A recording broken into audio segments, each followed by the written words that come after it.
Blog Talk Radio. Here we go.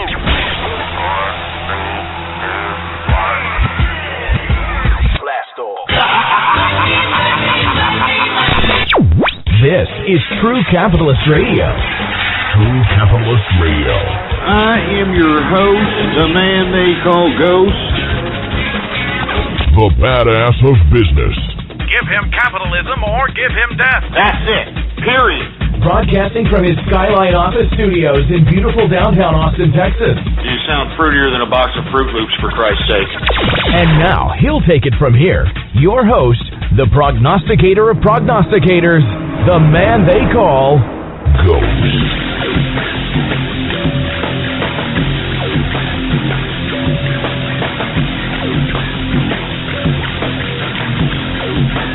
It's Baller Friday! What's going on, folks? And thank you for tuning in with a little bit of a late edition of the True Capitalist Radio broadcast. And, of course, I am your host, the man they call Ghost. And once again, folks, I want to thank everybody for tuning in with me. Once again, my sincerest apologies for everybody who thought I was going to come on the broadcast 30 minutes earlier. But you know me, I'm a capitalist, business is going, I got things going on, money to make. So I had to extend the broadcast a little bit later to about 4:30 Central Standard Time here. And I hope that didn't put a little bit of a bunch in your pantyhose. Anyway, folks, this is episode number 225. Episode number 225 for all the folks that are keeping track. And before we get into anything else, I'd like for everybody to please retweet the broadcast, all right?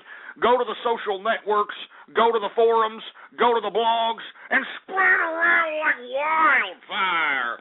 And let everybody know that True Capitalist Radio is in effect and in the house.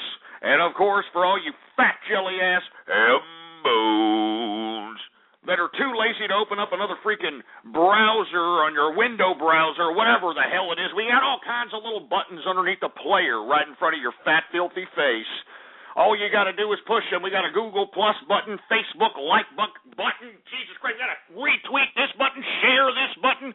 Use and abuse those freaking buttons, baby, all right? It's just a freaking click, for Christ's sake. Anyway, folks, once again, my sincerest apologies to everybody who thought I was going to have the broadcast 30 minutes earlier, but we're here, and I hope that you're hype. I'm hype. It's a freaking Baller Friday, and I hope everybody's excited as I am. All right? Anyway, folks, we got some things to talk about today. I almost don't want to talk about them. I almost want to have some kind of organic, spontaneous broadcast and see where the damn thing goes. But before we get into anything of that nature, we got to get into the markets because I know everybody is wondering what in the blue hell is happening out here. Well, folks, there's a variety of different things happening, all right? First and foremost, we're being Euro-trashed. Like I alluded to on the last broadcast, we are being Euro-trashed. This goddamn resurgence of socialism throughout Europe is definitely affecting the markets, and not to mention we've got some other economic data factors that didn't really thrill the investors, and that's another reason why we have these dismal numbers on a Baller Friday. All right, Euro-trashed, for Christ's sake. But one of the main things that happened today, if you folks are unaware, today J.P. Morgan actually announced a loss, a $2 billion, let me repeat that again, $2 billion with a B, dollar loss for the quarter. I mean, can you believe this? And, of course, Jamie Dimon, whatever the hell his fruity-ass name is, the CEO of J.P. Morgan, was basically stating, well, it was like an isolated incident. It was out of our own, money. It had nothing to do with the people that are invested in our firm. It had nothing to do with anybody who has deposits in our banks. And yeah, right. Give me a break. How can you lose $2 billion in miscalculated risk? Can somebody explain that to me? I mean, somebody got paid. You know what I mean? And this is under the Dodd-Frank and all these goddamn liberal regulations that have been forced down the capitalist throat. They're still able to pull this off. I mean, can you believe this? I thought more regulation was going to prevent this. On the contrary, more regulation has made this type of I don't know, situation exclusive to the Wall Street people. I mean, Jesus Christ, try to hide about $5,000 from the IRS and see if you don't have some bureaucratic bookworm crawling up your ass with a microscope trying to find it, all right? But no, we got J.P. Morgan over here who could just lose $2 billion miraculously, and we're just supposed to accept this. Anyway, that's another thing weighing down the markets, folks, all right? $2 billion loss in a freaking quarter. Give me a freaking break. Anyway, let's just get to the markets. It's a baller Friday. I'm hyped. Even though we're having dismal numbers here, don't worry about it. I'm still somewhat optimistic. Because remember, we're being Euro-trashed here. We're being Euro-trashed. Anyway, let's get to the Dow Jones Industrials. It was up today, for a tad bit until this J.P. Morgan situation really started to sink into the minds of these investors out here. And not to mention, a lot of these goddamn business media outlets were shoving it down our throats. Anyway, the Dow Jones Industrials closed on the negative today, even though we had some positive numbers yesterday, and before that we had 6 days of nothing but negativity. But once again, we closed out with some negativity today, down 34.44 points, a percentage decrease of 0.27%, closing out the Dow Jones Industrials at 12,820.60 points for the Dow Jones Industrials. I mean, I'm telling you, we're being Euro-trashed. This J.P. Morgan $2 billion loss situation under the Dodd-Frank bill, all right? Under these leftist regulations, this stuff is still happening. MF Global, I mean, all this stuff is still happening. What happened? What happened? Were these 4 years of regulation just somewhat of a blur? And what happened? I'm just saying. Anyway, the S&P 500 didn't fare any better, for Christ's sake. I mean, the S&P is down 4.60 points, a percentage decrease of 0.34%, closing out the S&P at 1,353.39 points for the S&P 500. So some definite negativity in these sectors, but what do we have here? We have the NASDAQ. That's right, the NASDAQ somewhat increased. I wouldn't even call this an increase. I would call it flat. But the only reason that you don't see negativity is, guess what? Facebook's IPO. Oh, are you kidding me? Everybody who's invested in tech is literally having a circle jerk over the Facebook IPO. Oh, my God. I mean, what is the valuation on this? $96 billion for a freaking social network, man? I don't get this economy anymore, for Christ's sake. I mean, $96 billion valuation for a piece of crap social network that, you people know that you're putting your own content, your fucking family pictures, excuse me, Jesus Christ, I'm already cursing. I know, people are going to be like, you're cursing, I got kids over here. I'm sorry. But $96 billion for a social network that is nothing more than people putting shots of themselves in high school and the party of them chugging a goddamn beer bong, or grandma and, her playing bocce ball at the goddamn senior home. I mean, this crap that you people are willingly giving. I mean, you are giving Facebook free content. Do you understand why Facebook is worth $96 billion in evaluation? Because of you. Because you people give all this free content. And what do you mean? Oh, what do you mean, Ghost? What do you mean by free content? Well, just take a look at everything you post. All your little stupid little, I'm having a bad day today, and I just really can't understand what's going on because all that stupid crap. All you people that are glued on your goddamn little phones. Every time I go to a bar on 6th Street, it's all these stupid little hipster nerds, and they're on dates. They're out there in social gatherings. They're out there with the guys. They're out there with the girls, and they got their nose buried in a goddamn phone. And what are they checking? They're checking their Facebooks, and they're updating their Facebook statuses. You know what I mean? Have you been to a place of alcoholic beverage establishment, and have you seen, people take their Facebook pictures Jesus. I mean, that really makes me sick when I see these disgusting human specimens. I mean, the place could suck. I mean, it could literally be nobody in the joint. I mean, it's dead. Maybe there's a few stragglers in there. It's a Taco Tuesday or something. People are just kind of, there's maybe about 12 people in the whole place. Anyway, these people are taking their Facebook pictures, right? And they're sitting there and they're literally posing as if they're having the time of their life. I mean, literally. I mean, you've got one friend holding the camera and directing, like as if they're freaking Steven Spielberg or something. You know what I mean? They're like, oh, well, no, you have to make it look better. You have to make it look like you're enjoying the beer, like as if it was somebody's schlong, and like, make it look like somebody just blew a load in your face. And we put this on Facebook. Everybody will be envious of you. Everybody will want to party with us, and we'll make everybody. I mean, what? We got to fake good times now. We got to fake good times so that we can tell other people on a freaking social network how great our life is when it actually isn't. I'm sorry to go off on the tirade about Facebook, folks, but $96 billion, what a crock of crap. And where does that $96 billion valuation come from? You. Everything that you people do on Facebook, it's because of you, and you're giving it to them. You're giving him free content. I mean, hello, McFly. Hello. Is there anybody home? Is there anybody driving at the wheel, for Christ's sake? Are you in control? Because you're willingly giving information. You're willingly giving content.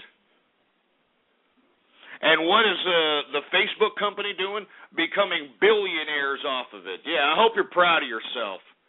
Jesus Christ, you should feel, you know what, you're not even whores, because at least whores get paid.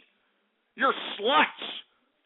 You know what I mean? I mean, you're like, your legs are open, and they're open 24 hours a day. You're freaking 7-Eleven. I mean, I'm serious, man. I mean, you're not even whores. You Facebook people, you're not even whores. You're just giving it up for free, for Christ's sake. You know what I mean? You're that skank in school that messed it up for all the other girls out there because you were the one being passed around by the mainstream social group out there in high school. You know what I mean? While these girls are trying to be well respected, trying to stay virgins for as long as they can, you're that one slut that's just giving it up to anybody. You know what I mean? You're not even going out and oh, look, I'm going out on a date and he's taking me out. No. These broads nowadays, they're just going out the back of the bushes, back of the bleachers. Jesus Christ.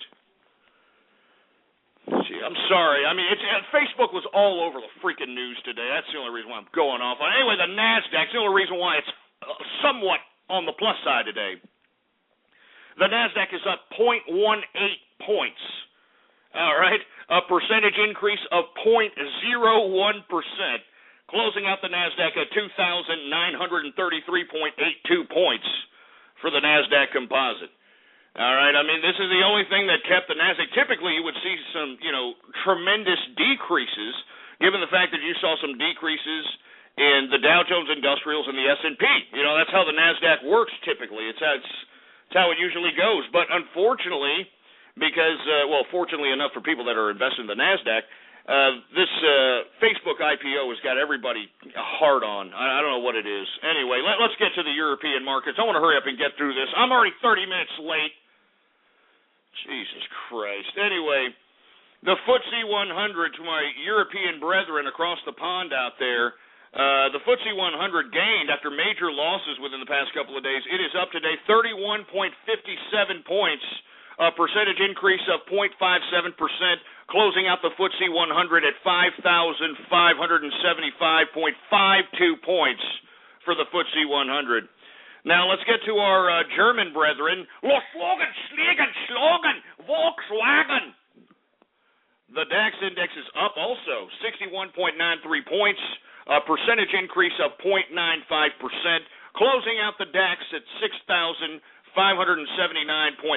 points for the DAX index. And, the reason we're seeing these increases is because, I don't know, they're seeing some level of optimism after all these talks with Greece and the situation with Hollandy in France or whatever the case might be. Jesus Christ. Go ahead and continue on, for Christ's sake. Anyway, energy, all right? Energy. Let's get to energy. Let's get to commodities here. We're going to continue to see decreases. Why? Because OPEC, the Arab oil-producing cartel, which pretty much regulates the price of oil across the world, has decided to be so hospitable. They're being so hospitable with their oil. I mean, they're overproducing until they have, an abundance. I mean, and we've been talking about this ever since we've been doing this show, that inevitably these prices are going to come down because of OPEC's commitment to continue to produce. Typically, when they see the price go down, they cut production. I mean, this is typical. This hospitality by OPEC is really still, it's perplexing me, to say the least, because it almost makes me believe that, and I've alluded to this prior, that the administration and OPEC had some kind of a deal. I mean, this is a 2012 campaign, and I don't know, man. I mean, this is a 2012 campaign. We're right in the midst of it. Gasoline is obviously going to be a factor, and then miraculously OPEC says, okay, what we're going to do now, we're going to continue the pumps. We are going to pump at the ground. We're going to continue the pumps until the price at the pump is down because of all our pumps. I mean, I don't get it, man. You know, your synopsis is as good as mine. I'll tell you that right now. Anyway, let's get to Brent crude, all right? Let's get through these damn commodities. Brent crude is down 59 cents, a percentage decrease of 0.52%, closing out Brent crude at $112.14 per barrel of Brent crude oil. And, of course, for you ass clowns that don't know what Brent crude is, it's the oil that's shipped off to Europe and Asia and is consumed by them. Gasoline futures are down today $6, a percentage decrease of 0.63%. You know what I find ironic is that whenever these goddamn prices spike up in the oil and gasoline markets, these goddamn gas stations miraculously spike at the rate at which we see these goddamn markets go up. But whenever these markets go down, I don't see these gas stations, throwing their prices down at the rate at which this goddamn price is going down. I mean, that just pisses me off. I just wanted to throw that observation out there to you because, since we're seeing such decreases in this oil market, I mean, why are we still paying over $380 something out here, $4 still in some parts of the country per gallon of gasoline? Give me a freaking break. Bring it down more. Bring it down to about $1.99 so we can pump some goddamn life in this economy there. Jesus Christ. Anyway, let's get to we already said gasoline. Let's get to heating oil futures. They are down today $1.98, a percentage decrease of 0.66%. Natural gas continuing its rise. What did I tell you? Right? What was it, 2-3 weeks ago? I was telling people, man, we're at the bottom of this natural gas. It couldn't get any worse, and I was exactly right. It's been gradually going up and up and up and up and up ever since I said it. Anyway, natural gas is up 2 cents, a percentage increase of 0.88% increase for natural gas. And now let's get to WTI sweet crude, the price that everybody should be concerned about, because I hate to continue to say this, all right, but WTI sweet crude dictates not only the price at the pump, but how much you're going to pay at the supermarket for goods, how much you're going to pay at the shopping mall for products, because once again, those products have to get from point A to point B, and they utilize some mode of transportation which consumes petroleum. And if the price of petroleum is very, very high, well, those prices are going to be relayed to the consumer, all right? So even if you do not follow the markets, the least you could do is worry about the price of WTI sweet crude, because it will definitely affect your pocketbook. Anyway, no worries today because it's continuing to go down. I mean, we were at the $103, $104 a barrel mark, what was it, about 2 weeks ago. Now, what is it, down 95 cents today, a percentage decrease of 0.98% on the day for WTI sweet crude, closing out the day at $96.13 a barrel. I mean, Jesus Christ. I mean, I don't know.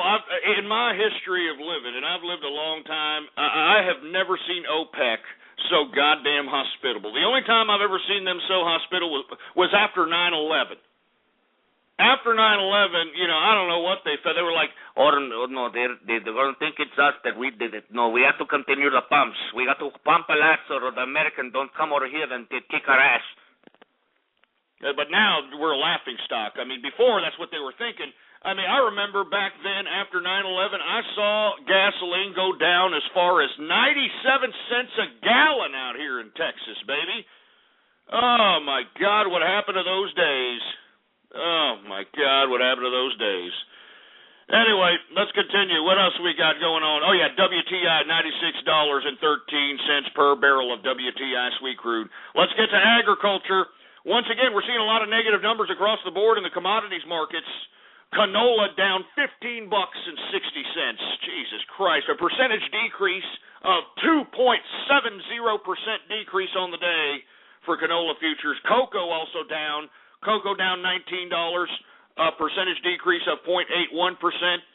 And, Jesus Christ, coffee. Coffee.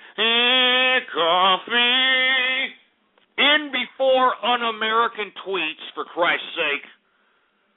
I should just eliminate, you know what I mean? I should just eliminate completely this goddamn coffee, analysis, the whole coffee bit, because I'm sick and tired of you people giving me crap, because I hate coffee, all right? I don't need coffee to be naturally energized, for Christ's sake, all right? I'm not addicted to some goddamn caffeinated beverage. I'm naturally energized, baby. Don't you understand that? And you know what makes me naturally energized? The love of the money, baby. Generating capital, obtaining assets. That's what it's all about. You understand? I don't need no freaking coffee. I don't need no stinking coffee. I'm naturally energized there, Milky Liquors. Anyway, coffee, for all you idiots that are probably, instead of going to an actual social arena, are actually going to go to the Starbucks this evening and think that acting as hipster and as douchebaggish as possible is going to actually score you one of these cafe latte whores, and it ain't going to happen. You're still going to go home, play with your pecker shaft, watch Sports Center, and pass out. That's all you're going to do. So, all you people that think, oh, well, it's Friday, and I feel like going to Starbucks because I know they have that Wi-Fi, and I was working on that screenplay about the economic recession in Japan and its effects on the attempt at the World Trade Organization to globalize economics within the mid-'90s. And, give me a break, you stupid morons. Jesus Christ. Anyway, coffee for all you people. And shove it up your ass, all of you people on Twitter saying I'm un-American, all right? Coffee is not made in America, you idiots. I don't know how many times I got to tell you people that. It's made by some freaking Mexican out there in South America somewhere with a freaking sombrero and a donkey named Juan Valdez, all right? And from what I understand, he does a pretty good job at whatever the hell he does, for Christ's sake. I don't know why he needs the donkey, but whatever. Anyway, coffee's down $1.50, all right? A percentage decrease of 0.84% on the day. So you idiots are going to have to pay a little less now for coffee. I'm sure you're pretty giddy in the pants. Anyway, we've got corn down today, $6.50. I'm glad to see that. Every time corn goes down in price, I'm a happy guy. It is down 1.11%. And the reason I say that, folks, is not just because I like to buy ears of corn, but if you look at the ingredients of most of the products that you consume, some of the beverages, some of these fruit drinks, so on and so forth, there is a component in there called high fructose corn syrup. Now, why exactly is that a component within the ingredients of whatever in the hell you're consuming? Because sugar is not made in America. That's right, sugar is not made in America. So as a result, because, I don't know, I guess we want to be patriotic and keep the business in America, the farmers refine corn into a sugar substitute. And as a result, that's why we have all this high fructose corn syrup in our products, because we don't have access or free access to sugar. We would have to negotiate sugar in mass quantities from another country, and as opposed to making another country rich, we decided to go ahead and refine corn into some sort of syrup that's a sugar substitute, and as a result, that's what you got right there, right? And every time you see an increase in corn, you're going to see an increase in all the products that utilize corn as a component, all right? Anyway, let's continue on here, for Christ's sake. We got wheat futures down today, $7.50. You know, that's pretty good, man. I've been noticing that in the breads, you know what I mean? I like to have a, good French loaf bread, you know what I mean? That's the only thing the French knew how to make, for Christ's sake. And they make it fresh all the time out here in Austin, man. We got a whole bunch of bakeries. We got a bunch of independent places out here. I love Austin, man. We have more independent businesses, small businesses, than probably any other city besides New York City, I probably could imagine. But anyway, I appreciate it, and I go out here and get these French loaves, for Christ's sake, and they've been going down in price. They've been going down in price because of the wheat. They're going down. It's going down in price. And it's great. You know what I mean? Anyway, let's get to some more price. Anyway, wheat's down $7.50, a percentage decrease of 1.21%. Let's get to sugar. It is down today 23 cents, a percentage decrease of 1.12% decrease on the day. And good God for soybeans. I hope that you folks that were in the soybean markets, I hope you sold off before the big dip, man. It was down majorly today, down $49.25. A percentage decrease of, get this, 3.38% decrease on the day for soybean. Jesus Christ. Looks like folks aren't buying those soybean burgers that they're selling at these fast food joints, right? Not the soybean. Me want beef. Yeah, well, pay for it, asshole, all right? Anyway, let's get to lumber, all right? We've been seeing some decreases in lumber, but it is up today, $5, a percentage increase of 1.79% on the day for lumber. Oats are down today, $4, a percentage decrease of 1.19% decrease on the day for oats. It looks like that Quaker bastard doesn't have nothing to smile about today. We got soybean oil futures also down $1.26, a percentage decrease of 2.36% on the day. Jesus Christ, lots of red out here. And wool, Jesus Christ, it looks like the bull-nosed bull dykes are just staying home all day long. What, are they getting beer gutted? What, are they sitting back, guzzling down beer, farting, eating? Where are the bull dykes? Because the wool, unchanged once again today, unchanged. Jesus Christ. Rosie O'Donnell must be still upset that Oprah canned her ass out of the O Network, for Christ's sake. I think this is what this is all about, if you want my personal opinion. Anyway, let's get to the metals, shall we? The metals! Let's get to the goddamn metals! Anyway, we got copper. Of course, it's going to be down because you saw decreases in the equities markets, and it is down $4.25, a percentage decrease of 1.15%. And I have no idea what the investors are thinking. They need to take their heads out of their ass as it relates to the precious metals, because we've been seeing gradual decreases on a consistent basis in the damn precious metals. And in my personal opinion, all right, in my personal goddamn opinion, there's no need for this crap. Our government is spending money out the wazoo, all right? What are we, 15, 16 trillion in debt, for Christ's sake? And you mean to tell me that you still have some sort of faith in the currency? Whenever you see the prices of precious metals go down, that means the investors actually trust the currency. Do you trust this currency at the rate in which our government is blowing capital, at the rate at which our government is expanding bureaucracy? Absolutely not. Are you kidding me? Let me tell you something right now. I really advise people that if you're going to be saving money, all right, you should be saving in another financial instrument other than a savings account. Because at this rate of inflation, the interest rate that you're gaining from whatever interest-bearing savings account is not even going to keep up with the rate of inflation.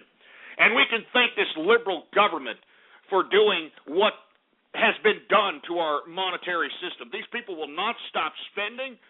I don't know what it is. They won't stop cutting. I mean, they're getting our goddamn population more and more dependent upon these entitlements, and it's a recipe for disaster. We cannot sustain this. Jesus Christ.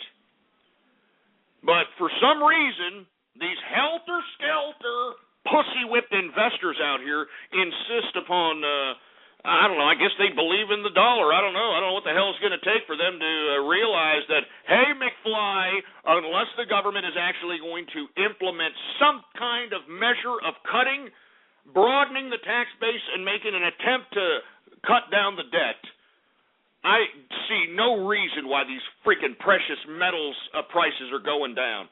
No reason whatsoever. But anyway, they are, because of these pussy-whipped investors. Anyway, gold is down $11.50, a percentage decrease of 0.72% on the day. Everything's down. It doesn't even make any sense, for heaven's sake. Closing out gold at $1,584 flat per troy ounce of gold. And silver, let me tell you something right now. We're back at in the $28 range for silver right now. I'm saying full-fledged bullish on silver. Are you kidding me? I'm accumulating way more silver at this rate, man. I'm going to get more bars. I'm going to get more coinage. I mean, silver, in my personal opinion, is going to have a higher yield in the end than a gold does. And in my personal opinion, I'm a buyer right now. Right now, I'm scooping it up right now. Anyway, silver is down today 28 cents, a percentage decrease of 0.99%, closing out silver at $28.89 per troy ounce of silver. I mean, that's dirt cheap. Let me tell you something right now. Once these investors start realizing that this goddamn money and monetary system sucks, and that this government is not going to stop spending money, and the integrity of the currency is in jeopardy, you need to hedge somewhere, and you need to diversify other than equities, other than dividend stocks, other than funds, other than bonds, and this is where it's at right here. Silver, gold, but in my personal opinion, you're going to get a higher yield percentage for your investment in the long term. Not even in the long term. I'm saying here in the next 6 to 8 months here. Silver, baby. Anyway, let's continue going, all right? We got livestock, all right? Live cattle futures are down today, 90 cents, a percentage decrease of 0.76% on the day. We've got cattle feeder futures down today, $1.42, a percentage decrease of 0.90%.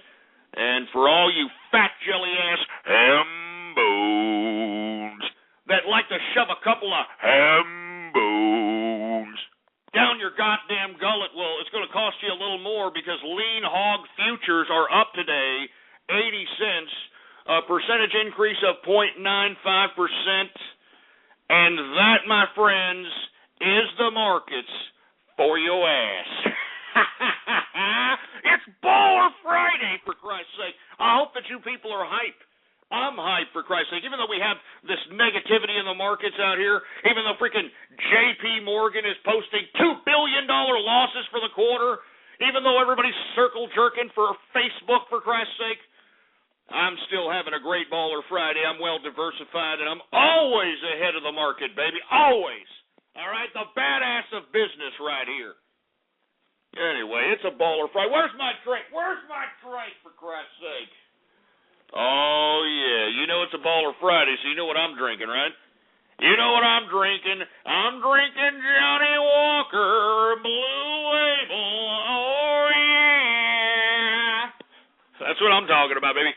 Anyway, cheers, baby. Cheers to the capitalist army, and cheers to every capitalist out there throughout the world that is celebrating Baller Friday and end of a work week. Cheers. Cheers to everybody out there.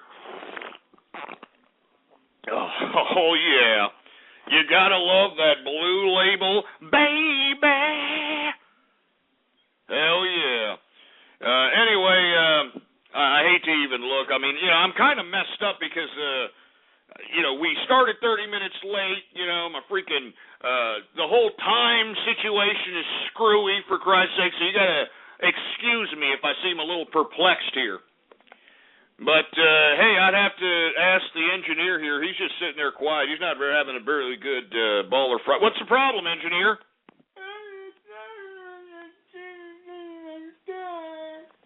Well, I'm sorry to hear that, man. Is there any Twitter shout-outs to be had out here, for heaven's sake? I mean, why don't you snap out of it? Why don't you do your goddamn job?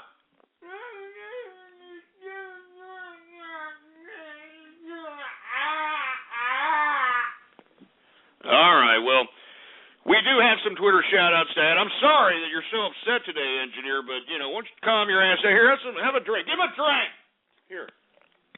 Here, have a drink, man. Jesus Christ. Anyway, once again, folks, we're going to be giving Twitter shout-outs right here, right now, live on the broadcast. All you've got to do is tweet at me. The Twitter name to tweet at is Ghost Politics. All one word, no underscores, and tweet at me with the hashtag Capitalist Army. You must have the hashtag Capitalist Army if you want to shout out right here, right now, live on the broadcast. Anyway, let's go ahead and start it. We got 7-Leaf B in the house. What's going on to 7-Leaf B? Apple Jank. All right, who else do we got? We got John the Sponge in the house. We got Pan the Man in the place. We got somebody named Stupid_Liberals in the house. That's what I'm talking about. We got Blue Star_Nation in the place. All right, who else do we got here? Who else do we have? We got Brutal Thunder Cunt. Yeah, that's a real classy name. We got G-Man Capitalist in the house. What's going on? We got, I'm not going to say that sick name. Here we go with these sick-ass names, for Christ's sake. Anyway, we got Draco Rex 1988 in the place. What's going on? Lost Salvation in the house. Burn Castle Witch in the place. What's going on? We got the Hardy Brother.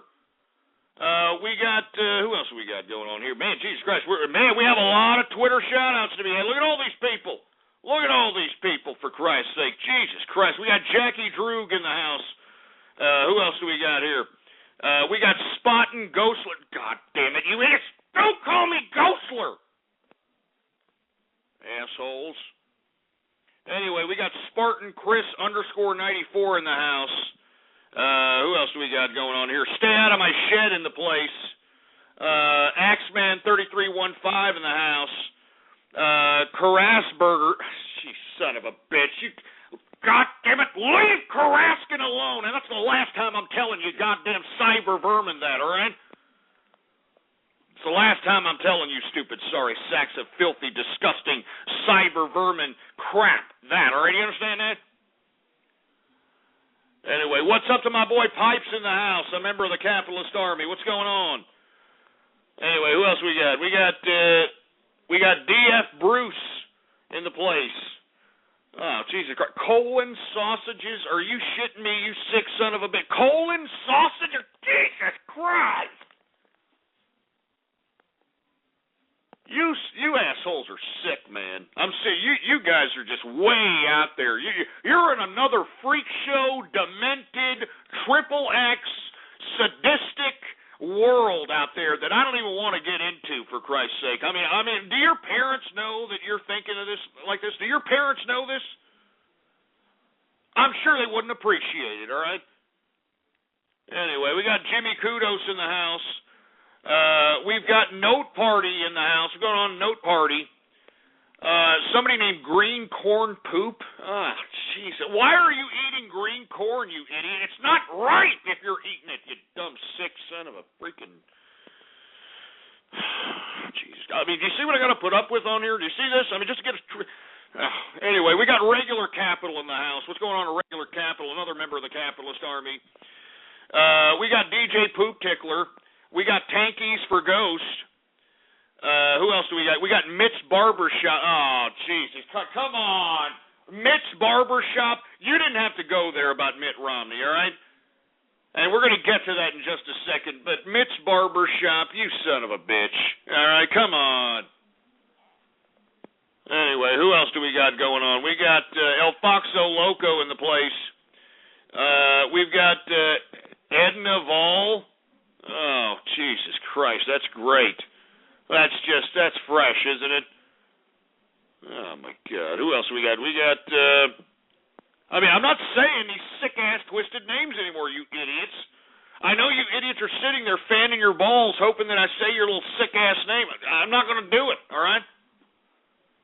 I mean, look at this. Is this all your idiots are coming up with? Look at it. Fart Fetish Fiona? Are you kidding me? Fart Fetish Fiona? You got to be kidding me. That's it. All right, that's enough. Fart Fetish Fiona. That's it. Enough. Enough of this crap. I'm not going to sit here and continue to say these Twitter shout-outs if you idiots are going to continue with these warped freaking Twitter names, for Christ's sake, man. You need help. You need therapy, and I don't even believe in therapy. Jesus Christ. Oh, my God. Anyway, let's continue on here, all right, folks? Let's get to the first part of the broadcast. And, of course, since it's 2012 presidential United States elections, the first subject is going to be, guess what? Mitt Romney versus Barack Obama. Magic underpants versus long-legged Mac Daddy. Who are you voting for?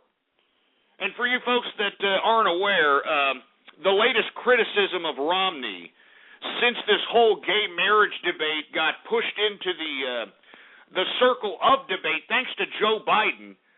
And before we get into the bullying that Mitt Romney, I guess, did when he was a kid or something, I don't know. Let's talk about that for a second, the gay marriage issue. Now, I was pretty opinionated about it on the last broadcast for you folks that listen in, but I want to talk about why the issue has gotten pushed on as a main subject of debate. First and foremost, Barack Obama was not ready to come out and actually validate that he was for gay marriage. It was his brilliant vice president that pushed Barack Obama into this debate. Remember, this happened within a whole week here. Can you believe this? Sunday, Joe Biden, the vice president, is interviewed on some, two-bit mainstream media program, and in that interview is when he announced that he is for gay marriage and that gay marriage should be legal. And ever since he said that on Sunday, on Monday and Tuesday, they hounded the White House press secretary. They hounded everybody close to the administration on whether or not Barack Obama was going to actually agree with his vice president and agree that gay marriage should be legal. And you notice how coy and how evasive the first 2 days after Biden decided that he was going to, make his opinion known about gay marriage. I mean, Monday and Tuesday, the damn Obama administration was trying to avoid it. They were trying to avoid the whole issue, for Christ's sake. But because Joe Biden, his vice president, the second in command, brought it up for the debate, these goddamn media, this leftist media would not stop. And guess what? Miraculously, Barack Obama does an interview with ABC and miraculously says, I believe that gay marriage should be legal. Oh, yeah? All of a sudden, miraculously, you feel as if a gay marriage should be legal? What about 4 years ago when you came into office, Mr. President? You had a Democratic-dominated Congress and Senate. A House and Senate, all right? How come you didn't push the legalization of gay marriage then, when you could have put it on the top of the agenda, when you could have shoved it through all committees in the Senate and the House, and you could have signed it into law? You want to know why? Because the Democrats had complete and total control of this government in 2008 and 2009. Now, why, miraculously, in 2012, during a campaign, a presidential campaign, does Barack Obama have this change of heart, this complete 180? In 2008, he said he wasn't for gay marriage. In 2008, he said he was for civil unions. Now, miraculously, he's had a change of heart. No, he hasn't had a change of heart, people, all right? I'll tell you what's happening. What's happening right now is Barack Obama was forced into this issue buy the goddamn liberal system that he thinks that he's in charge of. I mean, just take a look, all right? Biden on Sunday says, I'm for gay marriage, and I'm this and that. And then Monday and Tuesday, the White House press secretary and Obama was coy about the whole subject. They were trying to be evasive about the whole subject. And then Wednesday, miraculously, he comes out and says, I am for gay marriage on ABC. Now, I know that all the homosexual community and transsexual community and the lesbian community are all giddy about this. But why don't you wake up and smell the coffee there, homos, all right? You're being played as a political tool, and not the type of tool that can get you orgasmic pleasure either, all right? I mean, Barack Obama does not believe in this issue. He is utilizing this issue because, first of all, Biden forced him into it. Now, why did Biden force him into it, all right? I'll tell you. Now, after Barack Obama Wednesday said he miraculously had this gay marriage epiphany, Thursday, yesterday, Joe Biden put out some kind of public release stating that he was sorry. He was sorry for throwing Obama into the gay marriage debate. Now, why would Biden put the gay marriage debate on the focal point of the agenda on Sunday? You've got the White House scrambling for 2 days and finally coming out and saying, hey, we're for gay marriage on Wednesday. And Thursday, Biden says, hey, buddy, sorry, didn't mean to throw that gay marriage debate in your face. You want to know why? Because this is a scorned bureaucrat, Joe Biden. Let me tell you, bureaucrats do not do shit like this. Excuse my French. They don't do stuff like this for no reason. Everything that is ever documented, everything that is ever said is calculated, everything that is ever done is pre-rehearsed. These bureaucrats do not do this type of thing just for the fun of it. Now, why would Joe Biden be a scorned bureaucrat? Because, look, if Barack Obama wins another election in 2012, mark my words, all right? Mark my words, just based upon observing this little gay marriage thing between Joe Biden and Barack Obama, I'm going to make a prognostication, all right? If Barack Obama does win the 2012 election, I can guarantee that Joe Biden will not be the vice president. I guarantee that Joe Biden will not be the vice president if Obama is elected for 2012. And I'm not joking. All right? I mean, this bureaucratic little situation with the gay marriage issue proves to me that these bureaucrats are, at each other's wits' end, in my personal opinion. I mean, Biden throwing Barack Obama into the gay marriage debate just proves that he was attempting to throw him under the bus, that he was attempting to sabotage his campaign because he was a scorned bureaucrat. All right? I mean, just look. You're on the internet. Why don't you Google all these media things that I've been discussing? Google the goddamn interviews. Time, date, and stamp everything. Timeline everything. What I'm saying is absolutely valid, and I'm telling you right now, Joe Biden is a scorned politician. He's a scorned bureaucrat. This little episode with this damn gay marriage thing proves it. And why did Barack Obama have to say, he had to come out and say, well, I'm for gay marriage? You want to know why he had to come out and say it? Because he had to.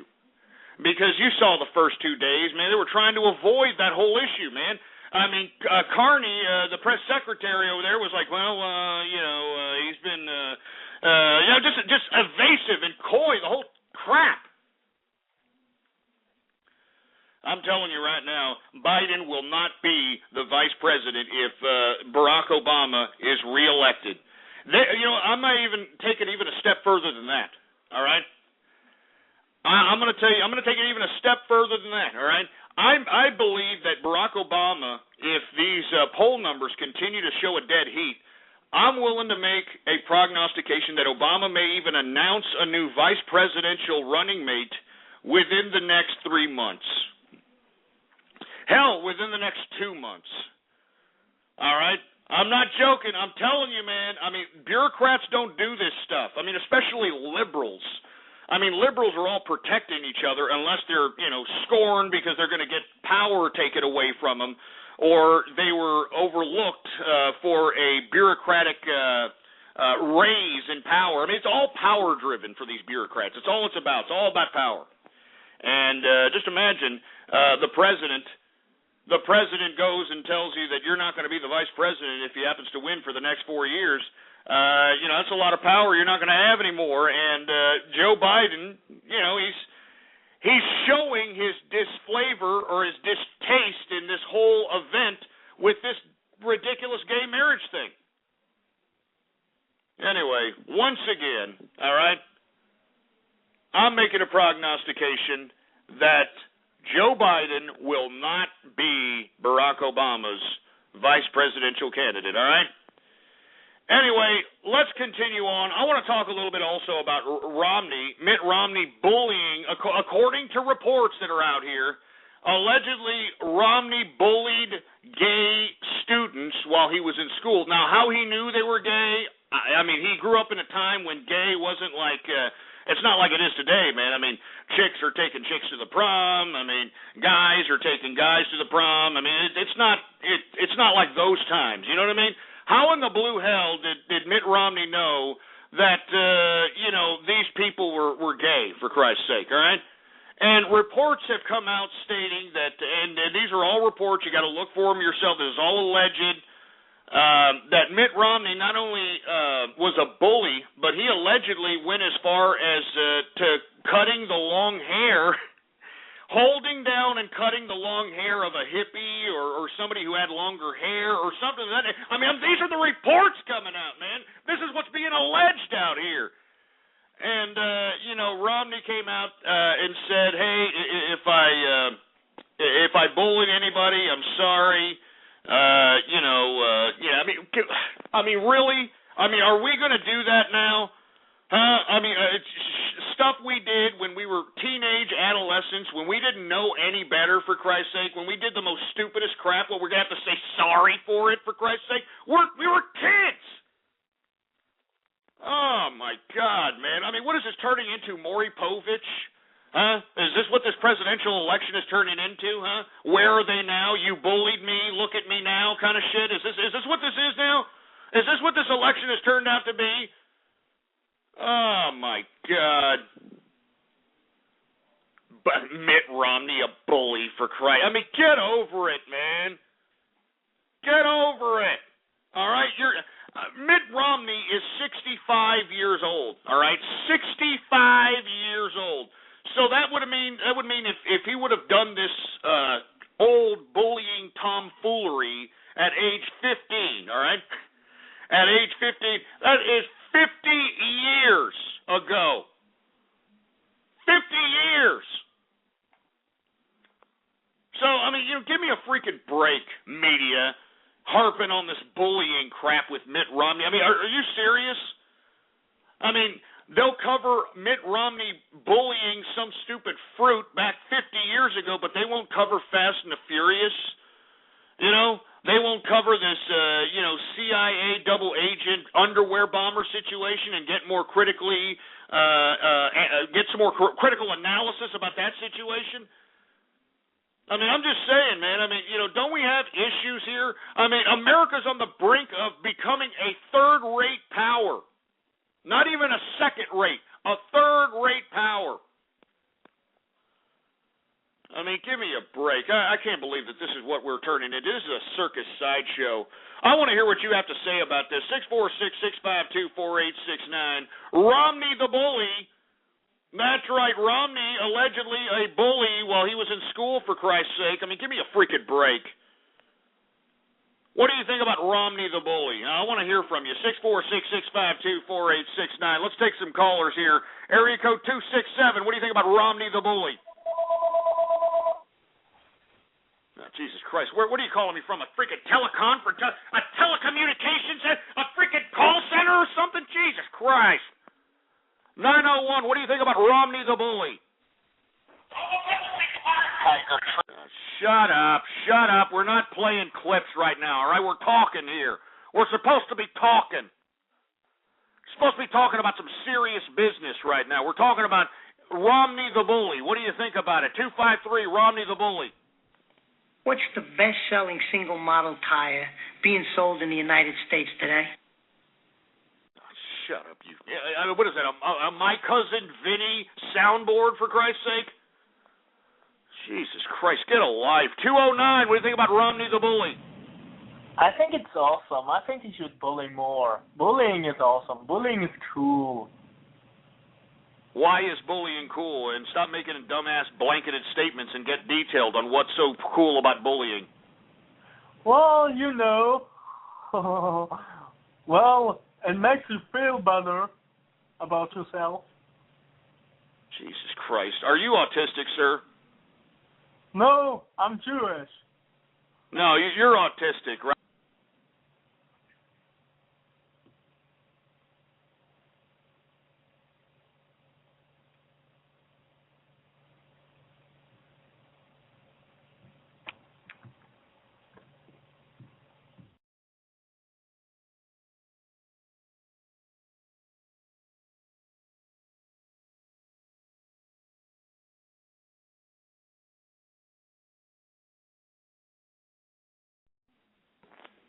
Jesus Christ, I just got knocked off, for Christ's sake. Hey, 209, you there? Oh, Jesus Christ. I'm sorry for the dead air, folks, for Christ's sake. I mean, Blog Talk Radio, I mean, what the hell is going on, man? I'm sitting over here trying to talk about it. We're talking about freaking Mitt Romney, the bully, over here, and you're clicking me off. Jesus Christ, man. I pay for this crap, man. I pay for this crap. Jesus Christ, man. Second-rate, patent-pending crap. Anyway, we're supposed to be talking about Mitt Romney being the bully, allegedly, all right? What do you think about it? 808, what do you think about Mitt Romney, the bully? Hello there, brother. Has anyone ever told you about Homestuck time, sir? About what? Homestuck. Hostock? No, Homestuck. Your mom's a hostock? How much does she charge? No, I'm talking about a webcomic called Homestuck by a guy named Andrew Husky. No, I've never heard of that. Well, okay. It's basically about these 4 kids, and they have to save the world from apocalypse by playing a game. Oh, Jesus Christ, kid. All right, thank you. I appreciate you calling. I mean, what is this? What is this, man? What is this crap?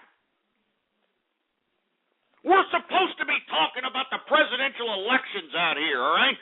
I mean, supposedly Mitt Romney's a bully. You know, yesterday Obama was partying in Hollywood.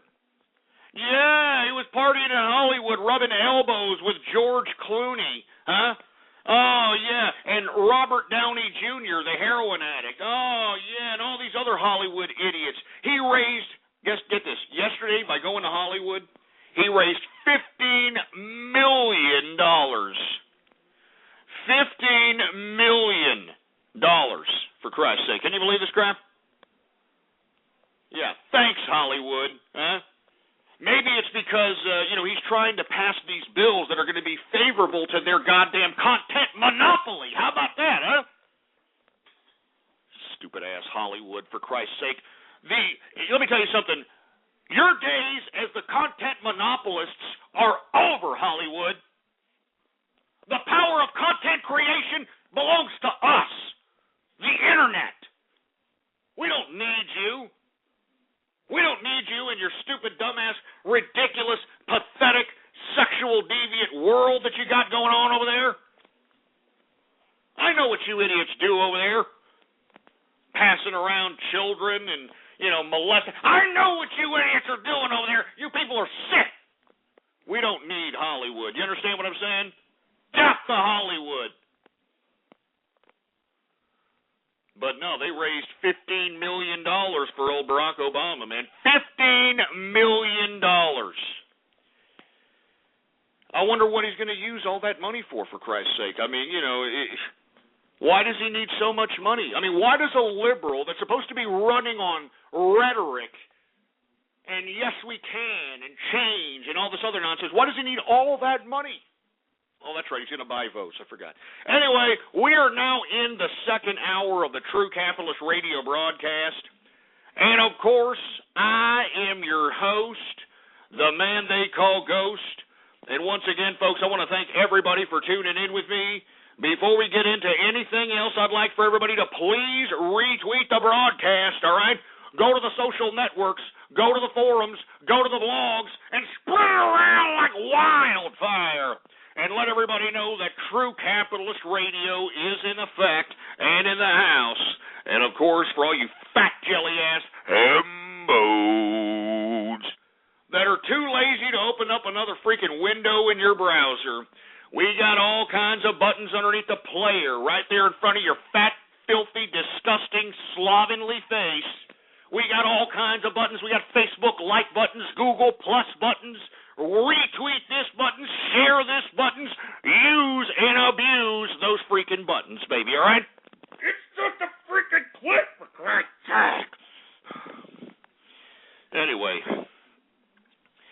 I hate to even look at the engineer. I'm only going to give a couple of the... hey, engineer! Hey! God damn it! Are there any Twitter shout-outs? God damn it, do your job, man!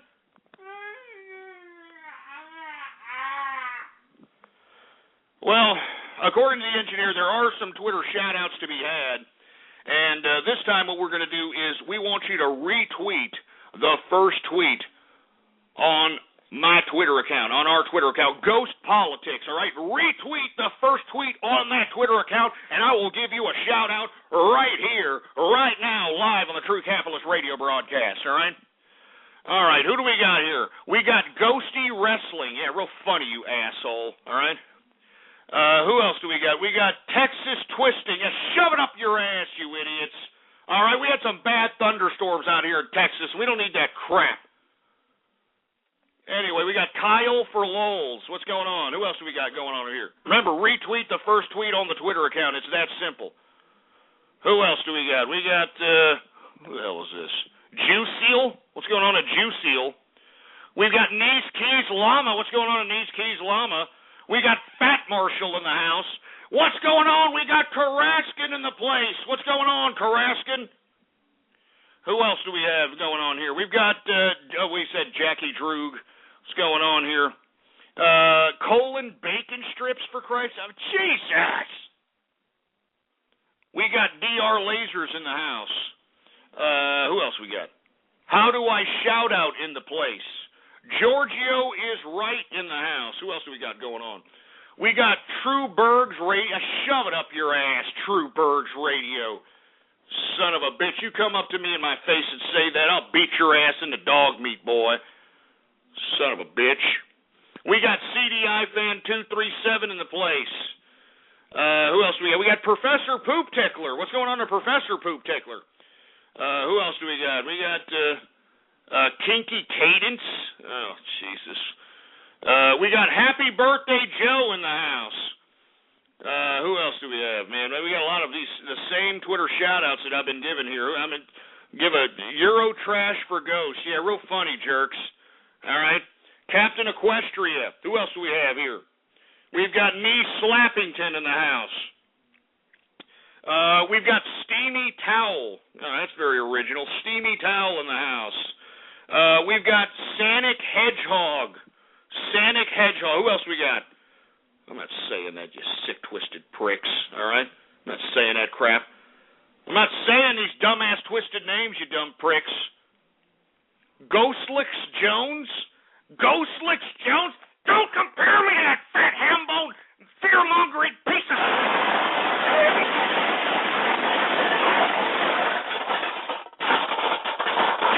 Freaking Ghostler Jones, for Christ's sake!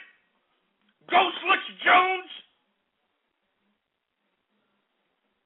You pieces of crap. I mean, look at this. Look, give me the mic. Give me the mic. Look, we've got a freaking Ghostlix Jones. We got Ghost Steph Stalin. We got Enough of this crap. Jesus Christ. Look at this ass biscuit, butt nugget. I mean, come on with these names, man. Can't you just get a freaking regular name, huh? Can't you just get a freaking regular name instead of trying to be some freak show, sick-ass, twisted, sick, perverted crap? Jesus Christ, man. There's Sergeant Yoda. At least Sergeant Yoda's in the house. What's going on with Sergeant Yoda? We got Soldier Leaf Hat in the house. What's going on with Soldier Leaf Hat? Who else do we got going on over here? We got some Asian tiger shrimp. Shove it up your ass, you idiots. They're calling... Just shove it up your ass, all right? Somebody named California Cat. Oh, that's great. That's great. Oh, there's colon tenderizer. Once I see colon tenderizer, that's it. That's enough. I don't need there's not even a need to continue on after seeing and hearing that sick-ass name. Good God. Anyway, let's continue on, for Christ's sake. We were supposed to be talking about Mitt Romney versus Barack Obama, magic underpants versus long-legged Mac Daddy. We were talking a little bit about Romney the bully and Obama going to parties in Hollywood raising $15 million. I mean, is this what our presidential election has turned out to be? What a joke. What a freaking joke. Anyway, let me move on to another subject matter, because it's obvious that you idiots could care less about the presidential election, even though it affects you and your life. But you idiots don't care, so why even bother? Why even continue on, for Christ's sake? Anyway, I want to talk a little bit about the House trying to compromise on, what? What is that? A budget! That's right! They're actually arguing in Congress, which is rare, about an actual budget. Now, is this all just posturing? Is this all nothing but politics? I think so, because we haven't had a fiscal budget since 2008. So I think this is all political posturing. But anyway, they're trying to compromise on a $25 billion compromise in the budget for 2013. Can you believe this crap? Huh? I mean, give me a freaking break. They're trying to cut out $268 million out of next year's budget. That could include furloughs for state workers, reduction to overtime pay, and elimination of vacant jobs. But once again, they're debating in the goddamn House over the $25 billion budget for the fiscal year of 2012-2013. I mean, I don't think that they're going to pass a goddamn thing. This is just nothing more than kicking the can down the road. Remember, we've been arguing about nothing but extensions in the House. You know what I mean? We've been talking about nothing but extensions. Oh, we're going to extend it to this date. Oh, we're going to extend it to that. That's how this government has been funding itself. It hasn't had a fiscal budget since 2008, for Christ's sake. Good Lord. Give me a drink. Give me my drink. I don't think any of these people even care or understand or have the freaking mental capacity to freaking interpret what I'm talking about right now, for Christ's sake. I mean, I'm looking at the Twitter, for Christ's sake, and all the ignorance and four-letter words and sentence fragments and all this crap. I mean, I bet you if we compiled all the assholes that are tweeting at me right now and put their intelligence together, they might have enough intelligence to tie their shoe. Jesus Christ. Give me my drink. Give me my drink.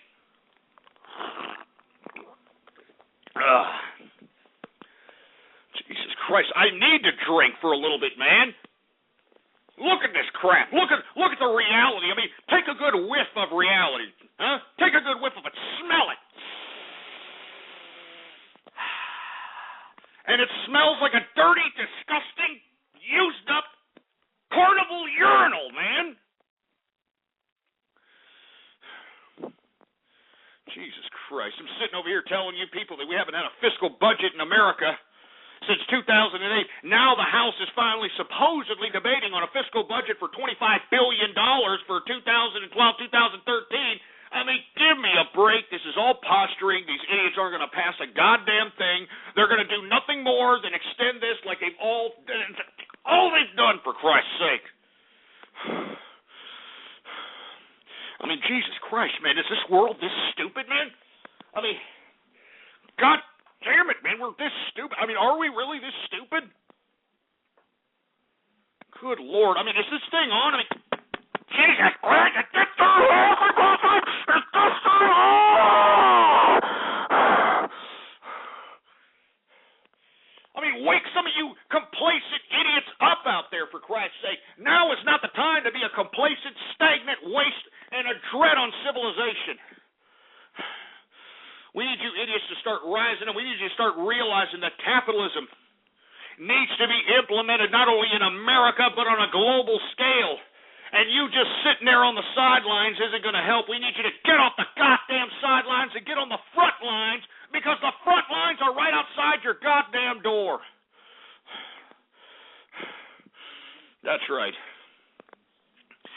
The front lines are right outside your goddamn door, and if you're going to be a complacent idiot that isn't going to do a goddamn thing to progress capitalism, well, by God, get the hell out of the way and go to the nearest bread line and sell your soul to Big Brother government, while us individualists, us capitalists, understand that we want to carve out our destiny. We do not want government intervention. We fund these governments. The capitalists fund these little people in government, for Christ's sake. These expenditures, all this money that they're spending our money. It's ours. It belongs to us. Good God. It's ours, for Christ's sake. It's our money. It belongs to us, the capitalists. And that's why the capitalists need to start realizing that we need to start asserting our authority. We need to start asserting our authority because we are in our moral, ethical, and legal right to do so. We fund these little people. Do you understand that? We fund these little people. If you're a worker, no matter how much you make, no matter what kind of job you have, no matter how you generate your revenue, unless you're collecting entitlements, you're a capitalist. If you're out there working a burger flipping job, if you're cleaning enema bags for a living, if you're cleaning shit bowls, if you're sweeping floors, if you're a goddamn small business, if you're a CEO, it doesn't matter. We're capitalists, and we're the ones that fund these little governments. And for them to sit here and wave their fingers in our face and lump us, the capitalists, into the same category as these entitlement recipient losers is not only an insult, but it's downright criminality. It's downright thievery. And you want to know why? Because that money belongs to us. That money belongs to us, the taxpayer, the capitalists. We need to start asserting our authority, and I'm not joking. I'm not joking! Jesus Christ. Anyway, once again, the House is trying to compromise on a $25 billion budget for fiscal year 2012-2013. All right, they're talking about, some kind of freaking stupid cosmetic cuts for $268 million out of next year's budget. But I doubt they're even going to pass the son of a bitch, so why even talk about it, right? I just wanted to let y'all know, FYI, our government is going to utilize some stupid little budget debate for political posturing. So, FYI, just to let you peeps know. Anyway, let's get to the next freaking subject, because nobody cares about the freaking fiscal budget. Maybe this next subject matter will make your assholes pucker, you little fruit bowls. Huh? Facebook. Did your asshole pucker? Huh? Did you stand up straight a little bit? Huh? Are you anticipating? Are you getting closer to the screen? That's right, Facebook. We're going to talk a little bit about Facebook, all right? Now, did you hear about one of the Facebook co-founders named Eduardo Saverin? For you folks that are unaware, Eduardo Saverin was one of the people with Mark Zuckerberg that founded Facebook.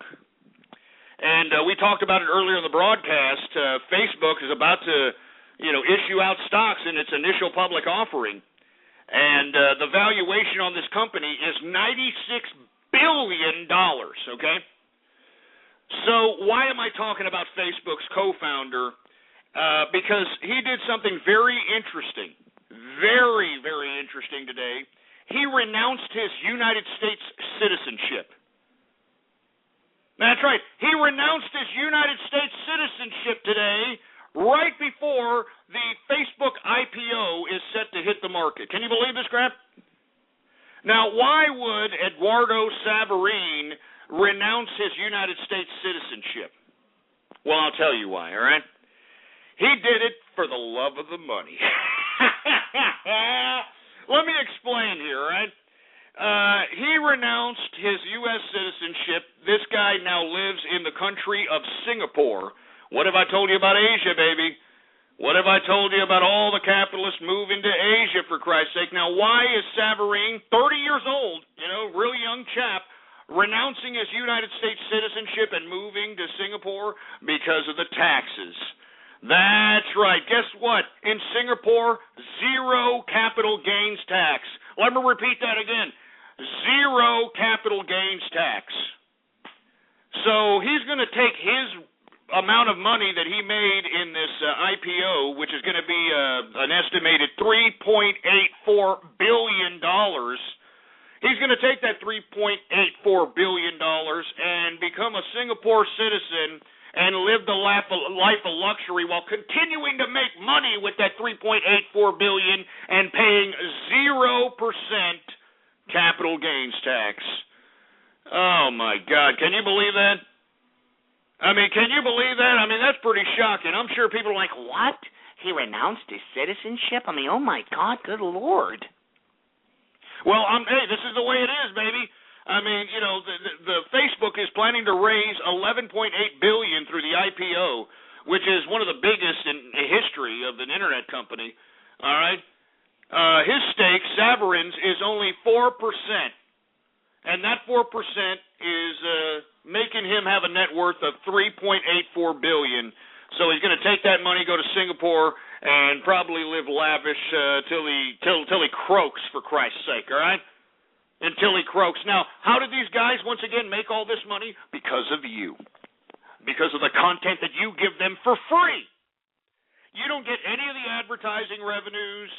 You don't get anything whatsoever. I mean, when they sell your information, when they sell your demographic and psychographic information, they give you nothing. And meanwhile, $98 billion evaluation, thanks to people like yourself that are just giving these idiots on Facebook free content, huh?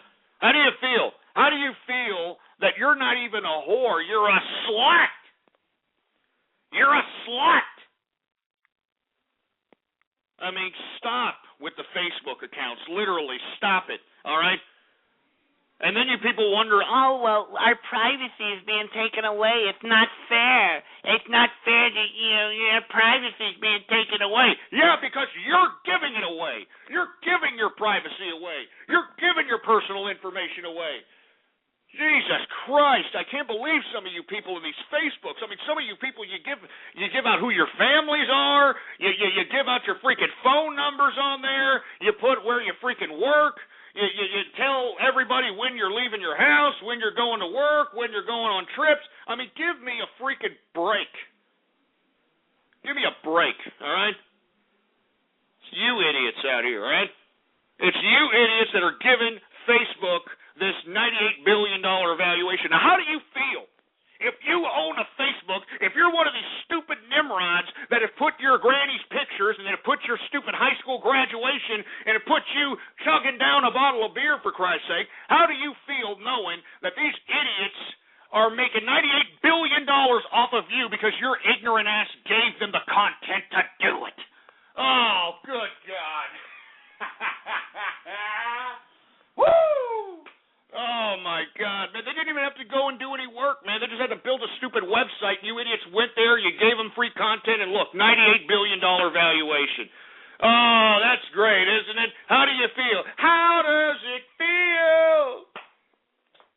How does it feel to know that you're dead ass wrong and that you got your ass ripped off? You stupid wannabe troll.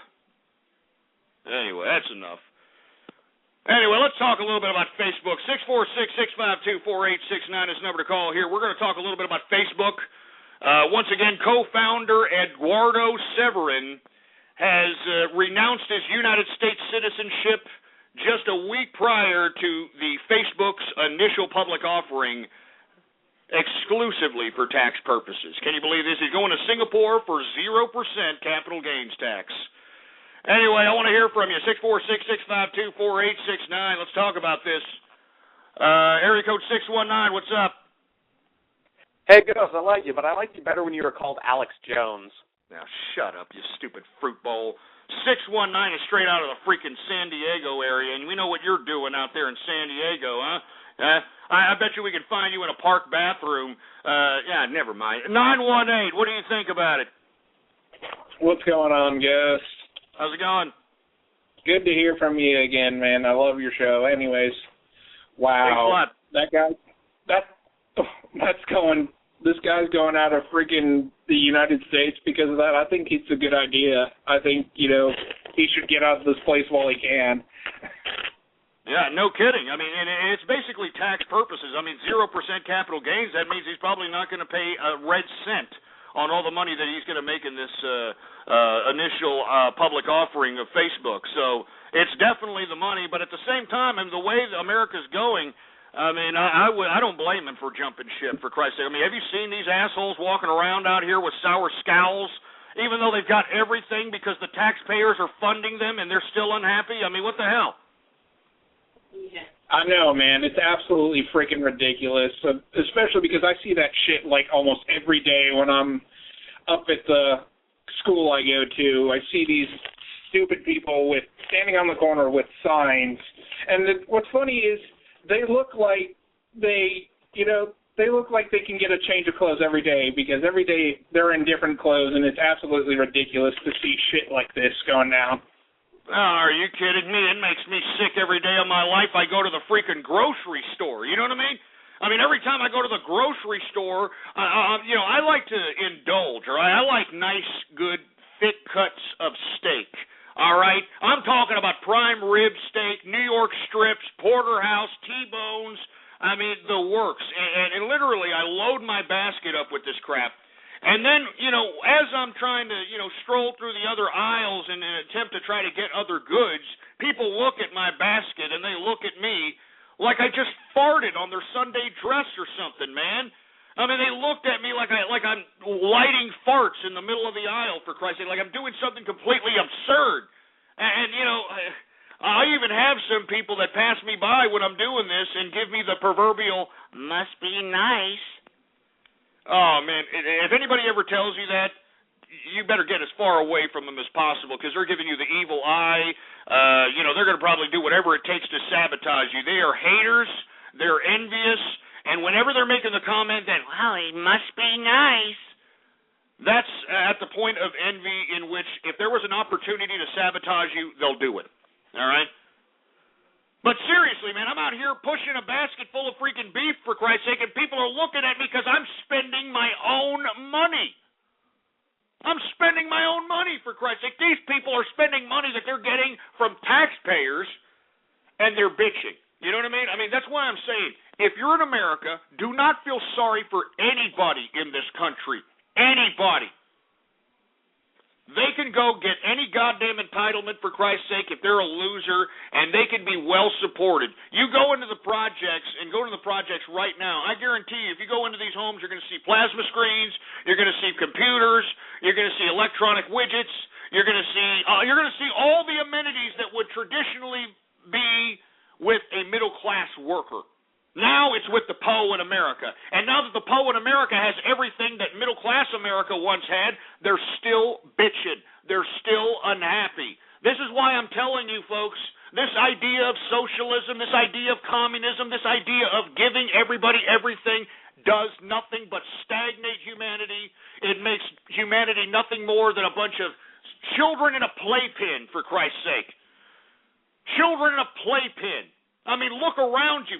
All these people in America can be supported, even if they're the biggest loser, even if they're a freaking degenerate, even if they're freaking whatever the excuse is, they can get paid by the American government. And even though they're getting everything, they're still bitching. They're still bitching. I mean, doesn't this tell you something, folks? I mean, shouldn't this tell you something that, man, maybe we shouldn't have gone this ridiculous, stupid, political, romantic route because it's provided more instability than anything else, in my personal opinion. I mean, give me a freaking break, man. I mean, the poor in America have what middle-class workers used to have about 10 or 15 years ago, and these people are still bitching. So I don't blame this Facebook co-founder for getting the hell out of here with $3.8 billion. I don't blame him, for Christ's sake. If I had that much, I'd be getting the hell out of here too, for Christ's sake. Are you kidding me? I'd be out of here. I'd be out. I'm going to stay here with these sniveling assholes that are going to be waiting in bread lines and begging Big Brother government for everything? Absolutely not. And this is a warning for you capitalists that are in the United States, man. Don't feel sorry for these pieces of trash in this country. You know who you should feel sorry for? You should feel sorry for the people that are in Africa starving to death because their governments are rationing out food so they can sustain their totalitarian power. You should feel sorry for the people in South America that barely have enough money to have a pot to piss in or a window to throw it out of, that are freaking living in freaking raw sewage, for Christ's sake, that got skin hanging off their bones because they're so malnourished. That's who you should feel sorry for, not these American people, for Christ's sake. I mean, look at these people. Look at them. Go down to any impoverished area in this country, for Christ's sake. Go to a white trailer park, a black ghetto, or a Mexican barrio, and just count. Just count how many fat, jelly-ass people are waddling their fat asses up and down the street. Count how many people have cell phones. Count how many people have these designer clothes, Dolce & Gabbana glasses, Coach purses. Count, you goddamn stupid, ungrateful sons of bitches. If you don't believe me, you go down there and see it for yourself. These people are out here having everything. The POE in America are not suffering. The POE in America are getting everything handed to them, everything given it to them. And what was the liberal concept behind giving the POE all this crap? What was the liberal concept in giving the POE all this crap? Oh, you were just giving them a helping hand. That's all you were doing. You were just giving them a helping hand. That's all. I mean, you're just going to help them out. Oh, yeah? Help them out, huh? Does it look like we're helping them? Yeah, we're helping them to be wastes of human life. That's what we're helping them out to be. Insignificant wastes of human life. Useless eaters that are turning perfectly good food into shit. That's the only contribution that these people are making in society. You know what I mean? And the bad part about it is the shit that they take has more of an impact in our world than their existence. Because at least shit vegetates the earth. It inspires new life, that sort of thing. You know what I mean? What are these people that are just sitting around with their hands out, begging somebody, I don't know who they're begging, just to give them a house, a car, a job, a dog, a goldfish, a girlfriend. I mean, I don't know who they think is supplying all this and who's going to continue to sustain all this, but it's ridiculous. And that's why I'm saying, you people that are out here thinking that, oh, I'm an American and America's going to come back. America's going to come back. Yeah, you keep thinking that, you stupid, ignorant piece of trash. How is America going to come back? Explain to me with substance how America's going to come back. We're $15 trillion in debt. All right? I mean, we're all over the world militarily. I mean, everybody in the international community is now thinking we're a bunch of dog shit. Nobody's respecting us. I mean, Iran is hacking our freaking Predator drones out of the sky, for Christ's sake. I mean, you got Pakistan threatening to shoot down our Predator drones. You got all these people thumbing their nose at America, for Christ's sake, not giving a crap about us anymore. We have become a third-rate nation. And on top of which, we're stupid, So how are we going to come back? Explain to me in full detail how we're coming back. I'm going to take a couple of calls. Let me see if anybody's going to explain to me in full detail how exactly that America's going to make this humongous great comeback and we're going to be the first-rate power again. Somebody explain that to me. All right, 646-652-4869. All right, area code 617. You explain that to me. What the hell is it? What, you gonna put your hand down or what? What are you gonna do? Jesus Christ! How about 919? You explain that to me.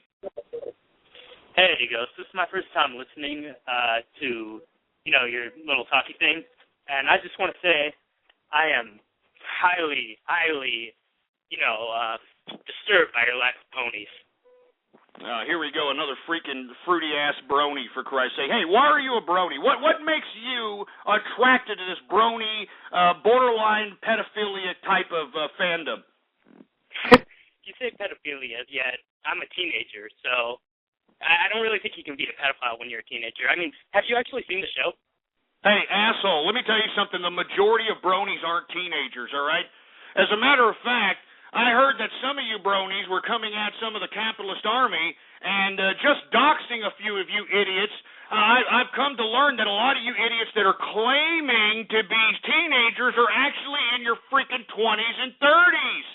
Oh, that's right. And let me tell you something else. Those doxes will be dropped soon enough. But we're not going to talk about that. These idiots brought up the brony situation, all right? And, I'm a teenager. I'm a teenager. Well, yeah, let me tell you something. I would doubt that you were. I would doubt it because the majority of these bronies are full-grown men. Full-grown men, for Christ's sake, all right? Full-grown men that are pretending to be teenagers. Pretending to be teenagers. Putting on their Twitter account saying, hey, I'm 16 years old, I'm a brony, look at me. When in actuality, they're in their 20s and their 30s, for Christ's sake. Give me a freaking break. Enough of this brony crap, man. We're supposed to be talking about serious business, and you know what? You stupid little dumbass bronies have no care in the world. Like, I'm a brony, and I'm spending all my mama's money on this little fandom thing, and I'm never going to grow up. I'm always going to be a Toys R Us kid, and I'm always going to be a little fruit, and I'm going to always be an overgrown man-child because I don't want to grow up. I mean, give me a break. Grow up, you stupid, dumb twits. Grow up. Grow up. Stupid, dumbass bronies. I'm not telling you, the majority of you are not teenagers, all right? I know that for a fact, all right? The majority of you idiots are 20-somethings, and you're trying to look, I'm not even going to say anything. Just wait until the doxes drop. That's all I'm saying. Anyway, we were talking about the Facebook co-founder, Eduardo Saverin, giving up his U.S. citizenship before the Facebook IPO. But it seems as if everybody just thinks that everything in America is just fine and dandy, right? Just fine and dandy. Well, you know what? You just heard we got this freaking brony situation exploding, for Christ's sake, and not even the freaking people that make it are appreciating this crap. Are you kidding me? I heard the prank call that they gave to Laura Frost. I heard the prank call that they gave to Tara Strong, and I heard their responses. I mean, they are legitimately freaked out by this brony fandom, for Christ's sake. But they know, hey, they need to eat, right? They need a paycheck, right? They need a paycheck, for Christ's sake, so they're going to be like, oh, well, one of you bronies called me. And, hi, you silly brony. I mean, what else can they do? They got to play it off. They got to play it off to continue to get a paycheck off these stupid losers. I mean, not even the people that founded the My Little Pony cartoon and the people that do the voices are digging this brony crap, man. They think it's sick. I mean, you could tell. You could tell, for Christ's sake. I mean, who wouldn't? Who wouldn't? You stupid little sick bastards, for Christ's sake. Everybody's out here working hard, busting their ass, for Christ's sake, and here you idiots are acting like overgrown man-children because you got obnoxious, stupid, shitbag parents that are actually buying you this crap. And let me tell you something else. Your parents should be neutered so that they don't infect the world with any more of this crap, all right? I'm serious. Enough of it. That's enough. Sick, twisted. I mean, look at it. I'm getting tweets. Wow, Tara Strong actually loves bronies. Oh, yeah? Did she like, being called and having her address posted on all these stupid forums and crap because you sick-ass, twisted cloppers? No, I bet you she didn't. She's just telling you idiots that so you idiots can keep watching the show and keep buying the stupid crap, and you, oh, look, Tara Strong, she really likes us bronies. Are you kidding me? Do you honestly believe that? Huh? Do you honestly believe that the freaking, the people of My Little Pony actually appreciate 20, 30-year-old men gathering around singing winter wrap-up? Honestly.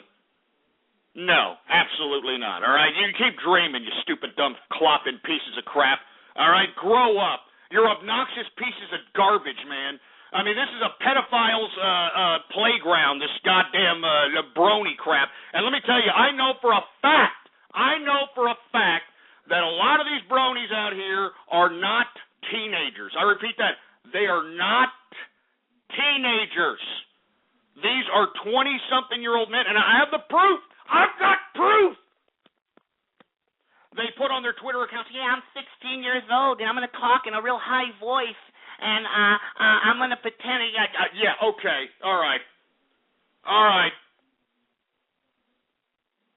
Now you're going to be exposed, all you stupid, dumb, frickin' 20, 30-year-old bronies, for Christ's sake, that are trying to act like kids. We know who you are, you stupid fruits, all right? We know who you are, you stupid fruits. Jesus Christ.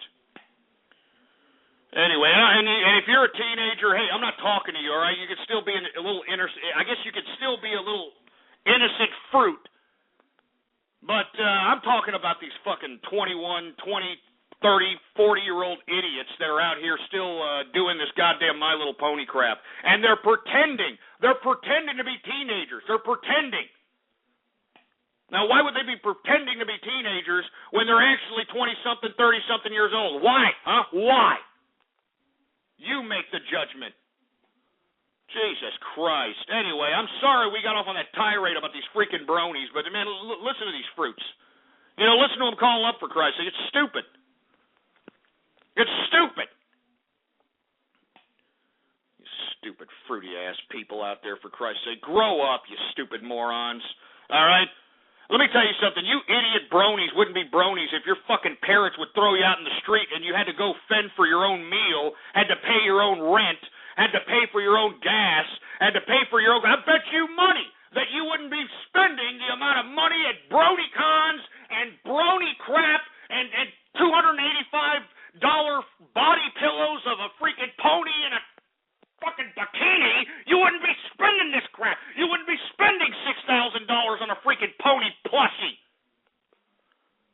That's what I'm saying. I blame these freaking parents out here. You know what I'm saying? I blame these freaking parents. And let me tell you something right now. If you're a brony right now, if your parents are anywhere within the vicinity, all right? If your parents are anywhere within the vicinity, for Christ's sake, you bring them into the room right now. I want to talk to your parents, all right? You freaking bronies. Put your parents into the room. I want to talk to these stupid pieces of garbage, all right? Hey, Mom, Dad, you see what your son's doing here, huh? Participating in a freaking cartoon in a community that's based upon a cartoon that was meant for 8-year-old girls. You see this here? Huh? You see how they're freaking clopping? You know what clopping is, Mom and Dad, huh? You know what clopping means? That means that they are whacking their pecker shafts. They are whacking their tallywhackers to this cartoon. I mean, have you seen some of the brony crap? Huh? Have you seen some of this fan fiction? Have you seen this clopping garbage? It's disgusting. It's horrible. Let me tell you something right now. You bronies that are like, 20, 30, 40 years old that are acting like teenagers, you're being put on notice, all right, because the capitalist army's coming after all you pieces of shit. Anyway. And, of course, I'm not talking about you bronies that are just fruity little kids that are like, I just, I'm being picked on while I'm at school, and bronies, they give me somebody to talk to. They give me a little bit of a social network. Hey, I'm not talking to you, all right? Okay, great. The bronies give you a little bit of a social network. But what I'm telling you is this, all right? I'm telling you is this, that who you think that is a teenager in this stupid little brony community are not really teenagers. That's all I'm saying. All right? That's all I'm going to say. That's all I'm saying.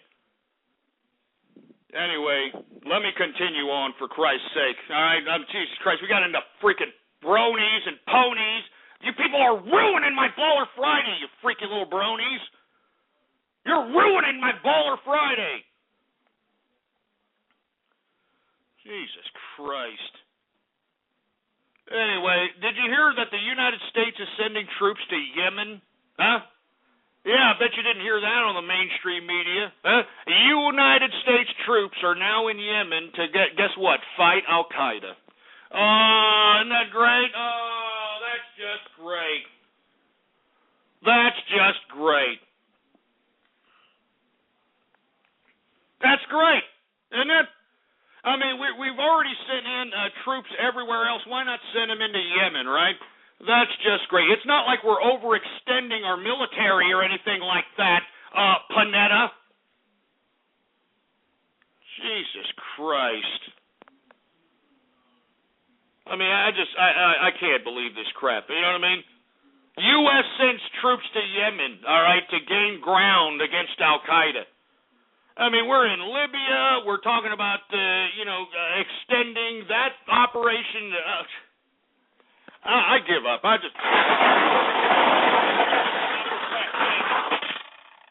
sitting over here, and I'm trying to get across substance to a bunch of freaking man-children out here. I don't even know why I do this broadcast, for Christ's sake.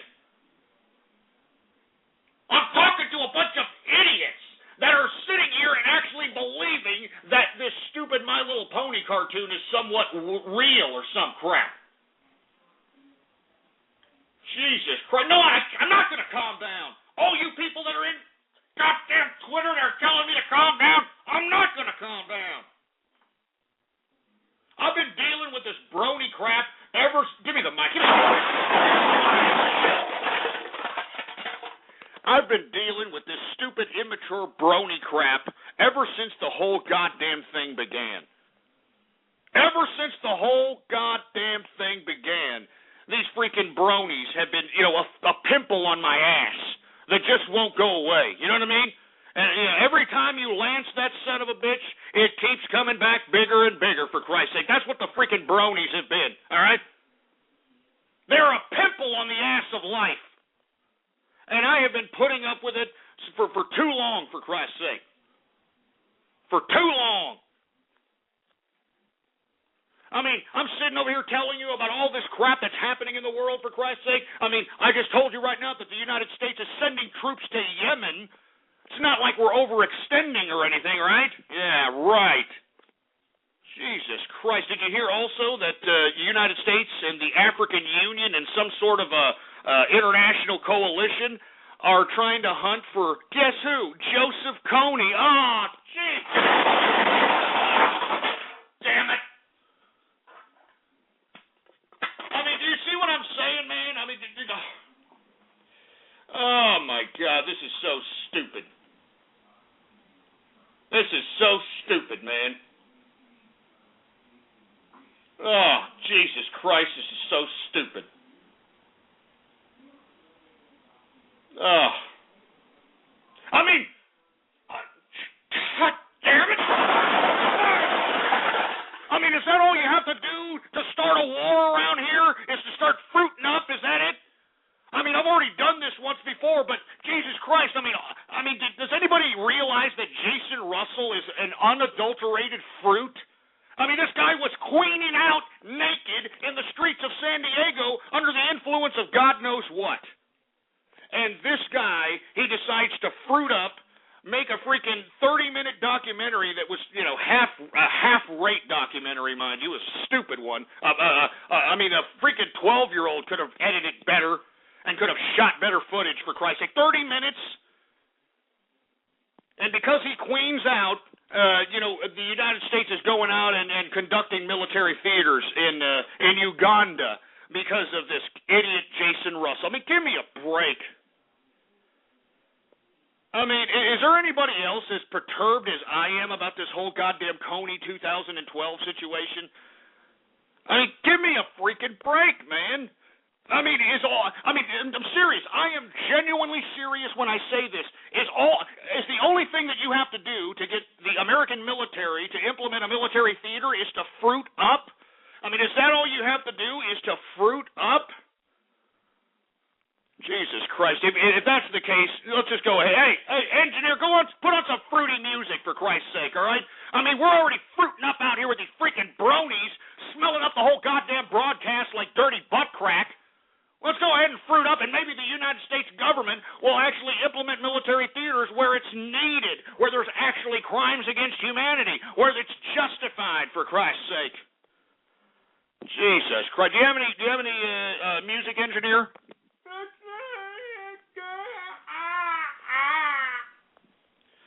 Well, according to the engineer, he's queuing up the music right now. I'm telling you, right, all we need to do is freaking, fruit up right now, all right? As a matter of fact, let's see if we can get some fruits. Hold on that music, engineer. Let's see if we can get a few fruits on the line, all right? Hey, 636, are you a fruit? Stupid brony. Shove it up your ass, you stupid brony. Hey, 573, are you a fruit?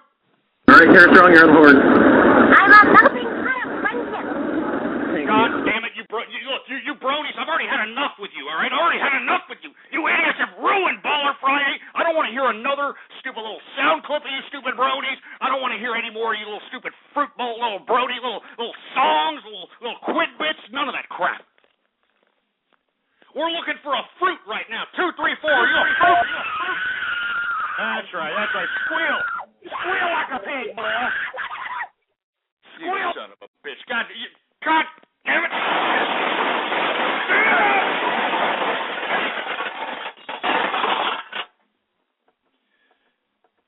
Jesus Christ. I've had about enough of this crap. You know what I mean?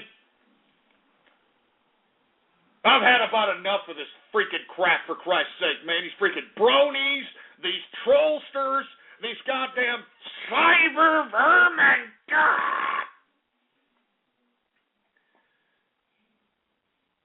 I mean, Jesus Christ, man. I mean, how can you do this? How can you do this on a Baller Friday, for Christ's sake? You son of a bitch. Assholes, man. You're all a bunch of assholes. All of you bronies. God damn it. Where am I? Freaking Mike, for Christ's sake. Look, we're looking for a fruit here, all right? Hey, 209, are you a fruit? No. But bronism is the best religion ever. Yeah, you stupid idiot. Learn how to speak in English or something, all right, before you call up here, all right? There, you fruit bowl. 479, are you a fruit? Over $50 per month on average. Get powerful internet 6 times faster than standard DSL. Shut up with your stupid advertisements. 559, are you a fruit? Put on that music, Ghost. I'm ready. All right, you're going to start fruiting up? Hell yeah. All right, hey, engineer, put on that fruity music. We got some fruit that's going to fruit up, and hopefully he can inspire the United States military to conduct themselves in a proper manner. Throw that music on, engineer. What are you doing? Throw it on, for Christ's sake. Get it off, for Christ's sake. I'm just saying, the hunt for Joseph Kony steps up. We're sending the United States military into Yemen. I mean, hello. Is this thing on, for Christ's sake? Is this goddamn thing on, for heaven's sake? Jesus Christ. Oh, my God. Here, let's see. I don't know what. Give me my drink, for Christ's sake, man. I'm just so pissed right now. You people have ruined my Baller Friday. I tell you that right now.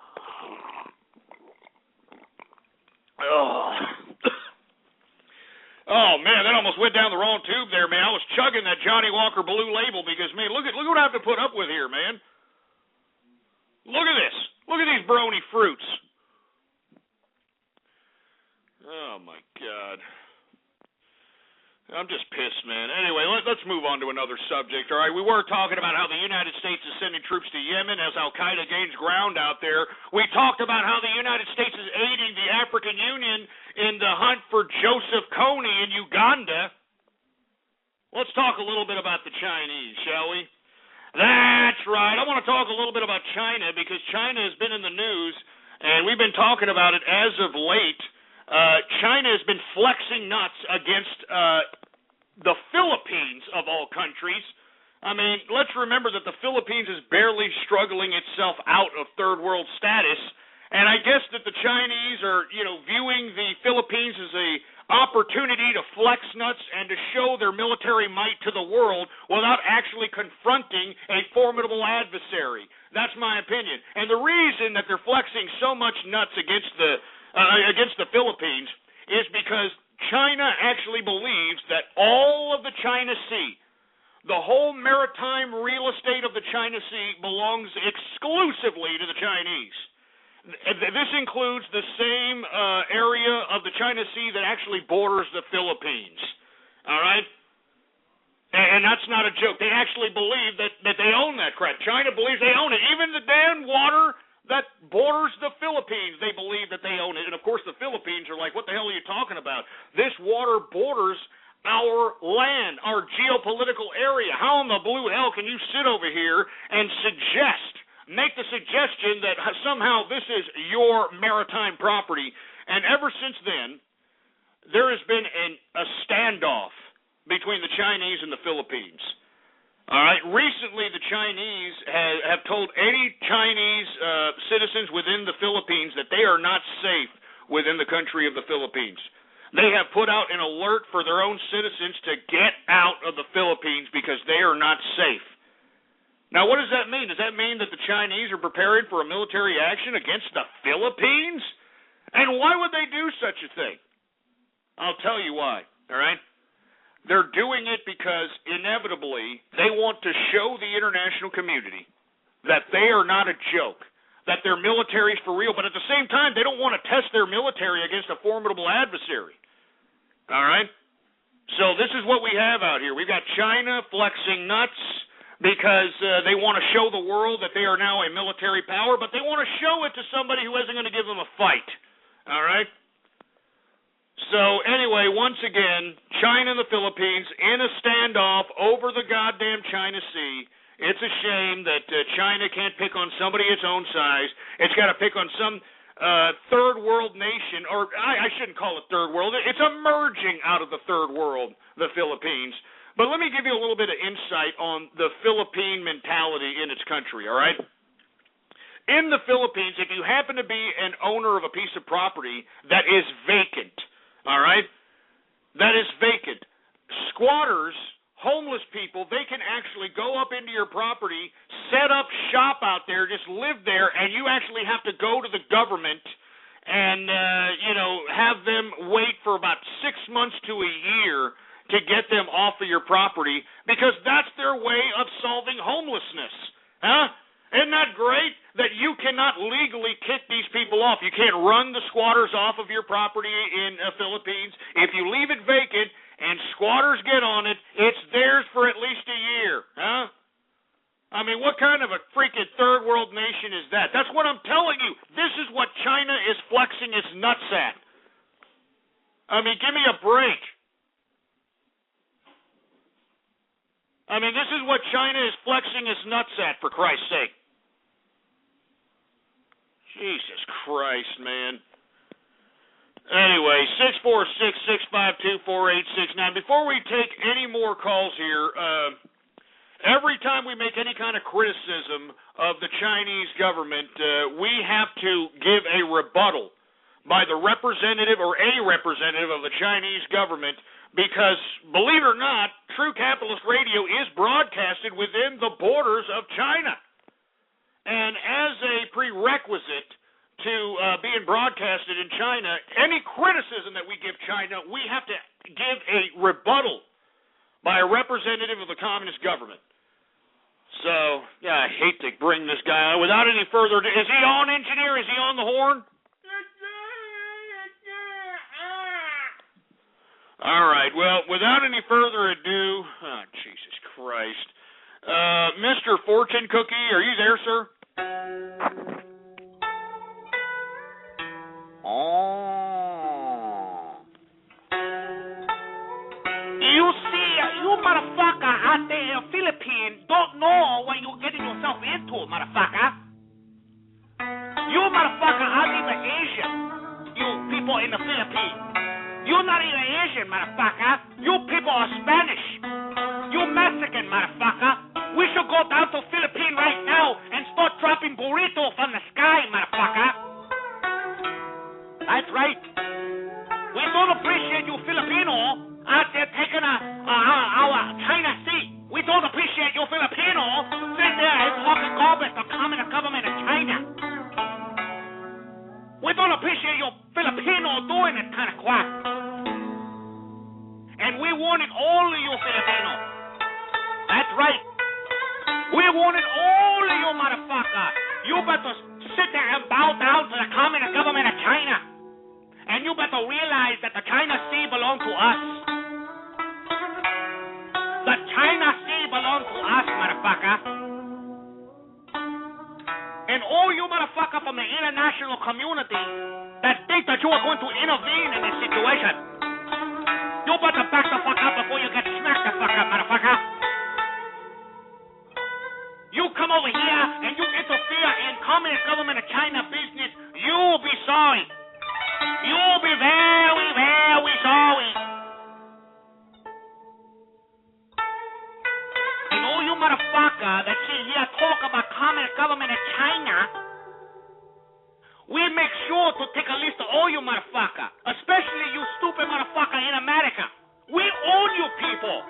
We own all you motherfucker. We own your dead motherfucker. We own your children. We own your grandchildren, motherfucker. You have nothing to say to the communist government of China. Whenever we take control of America, because we own the whole country, we're going to make sure all you American motherfucker bow down to Chairman Mao. We do it for Chairman Mao. You stupid American motherfucker will bow to Chairman Mao.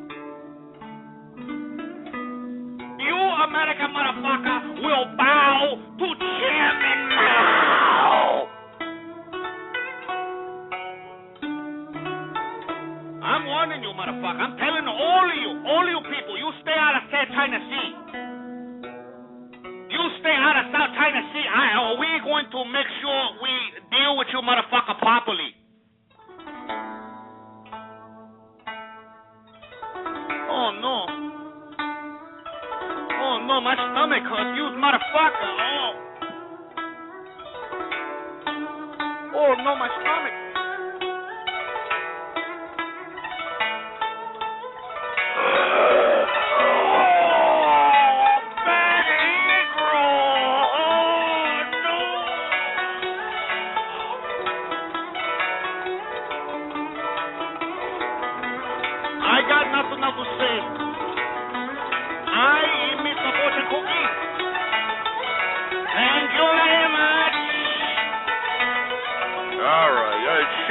Get him off, for Christ's sake. Don't want that asshole on any longer than he has to be, because he's an unappreciative, a disgusting tyrant jerk that thinks he owns America. Hey, let me tell you something there, commies. You own diddly. And if you think that you own us, you come up and take it, boy. You come up and take it. Jesus Christ. Anyway, once again, the China and the Philippines are in a standoff over the China Sea. China believes that all of the China Sea belongs to them, and the Philippines thinks otherwise because they believe that the China Sea that borders their border belongs to them. And that's pretty much a foregone assumption until the Communist government of China decided otherwise. Anyway, let's move on to another subject matter, shall we? Let's talk a little bit about Russia. That's right. Let's talk a little bit about Russia. We've been talking about Russia as of late. Vladimir Putin elected as the president once again. A lot of opposition in Russia don't believe that this man should be president. There's a lot of protests. There's a lot of, rambunctious, radical protesting-like activity in the streets of Russia. And the reason is because they know that Vladimir Putin is nothing more than a communist bastard that is, playing, politics revolving doors or politics, magical seats or whatever you call those stupid, duck, goose or whatever the hell you call this crap. This guy thinks that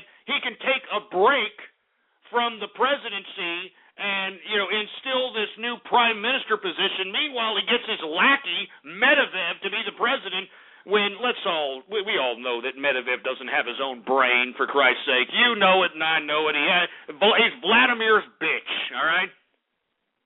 All right, he's Pooty Poo's bitch, old Medvedev, for Christ's sake. Well, anyway, Russia, and we talked about this yesterday, Vladimir Putin promised a stronger Russia on the international stage. Can you believe that? He promised a stronger Russia on the international stage, and not to mention that he made all this grandiose ideas in his speech, but at the same time, he also said that he's going to skip the G8 summit this May 18th and 19th at Camp David. That's right. Obama's going to be hosting the G8 summit, the Great Eight Economies in the World Summit at Camp David, May 18th, 19th. Vladimir Pooty Poo was supposed to show up like tradition, but unfortunately, Pooty Poo's not showing up. Pooty Poo is going to send Medvedev instead, for Christ's sake. What is up with him and Medvedev, huh? Hey, Vladimir, can you not speak for yourself, you dumb ex-KGB communist prick? Jesus Christ, Pooty Poo. All right? I mean, aren't you supposed to be the leader of the country? I mean, aren't you supposed to be making these types of economic deals, for Christ's sake? Why in the hell are you sending your bitch? Dumbass Vladimir Putin. You stupid idiot. Don't know your ass from your elbow. Your own people don't want anything to do with you, for Christ's sake there, Pooty Poo. All right? They don't want anything to do with you. Why don't you get that through your goddamn head there, you stupid, dumb, comb-over, sporting piece of garbage? Sick of hearing about Pooty Poo, for Christ's sake. And you know what's even more sick is having Pooty Poo's little Gestapo-like police rounding up all the political opposition. And if you didn't see that video, well, by God, you need to go to my Twitter account at Ghost Politics, all one word, no underscores. Scroll down and find it. It's disgusting. Old Pooty Poo sending out his secret police to round up all opposition and throwing him into some gulag or something, nowhere to be seen for God knows when. But, of course, Barack Obama congratulated old Pooty Poo on his election. I mean, can you believe this crap? How can you congratulate somebody on a fake election? I mean, that's stupid, man. That's like congratulating Ben Johnson in 1988 for beating Carl Lewis. I mean, give me a freaking break, all right? Anyway, that's enough, all right? Pooty Poo, you're a piece of trash. You're a tyrant. You're a dictator. And, I hope something bad happens to your prostate, all right? That's all I'm saying, all right? I hope the same thing that happened to Hugo Chavez happens to you and your anal passage, all right?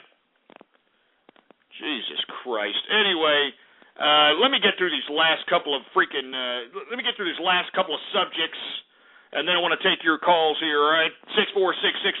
646-652-4869 is the number to call here. Have you heard about these latest bombings in Syria, for Christ's sake? I mean, does this have Al-Qaeda written all over it, for Christ's sake? I mean, one of the bombs was in Damascus, I believe, and it actually blew up the Syrian Secret Service. Or I take that back, the Syrian Intelligence Agency. I mean, straight up blew up this damn building, Oklahoma City style. Now, at first, I'm a little skeptical. Because it does seem like it has some Al-Qaeda markings. There's a specter of Al-Qaeda related to that bombing and its most recent bombing. There was a bombing in Aleppo that also targeted government facilities. All right? Which has a Al-Qaeda specter on that as well. But you see, you want to know what I think is really, really happening? I think Bashar al-Assad is bombing himself. I think that they're bombing their own facilities to make it look and seem as if the rebels right now that have been killed, over 12,000 people have been killed, Bashar al-Assad is attempting to bomb his own government installations in an attempt to weigh favorable towards his persuasion, so he can justify all the tens of thousands of killings that he has done to his own people. All right? Now, let me explain why I am coming to this synopsis, all right? First of all, Syria has got their border sewn up. I mean, you cannot go in and out of that border without some Syrian military person putting you on the side and asking you a few questions, and if you don't answer those questions properly, you'll be lucky if you get an execution-style murder, or worse yet, you'll be buried alive like that poor individual that we saw in that one video I tweeted about 2 or 3 weeks ago, in which we saw Syrian army, Bashar al-Assad army, burying people alive. Now, how in the hell can you get bomb-making material, let alone people, across the border and to make a bomb of this particular nature? I mean, this is an Oklahoma City-like bomb. All right? I mean, you know, where is the amount of ammonium nitrate, dynamite, gunpowder? I mean, some kind of an ignition. Where did they smuggle this big, huge amount of this in?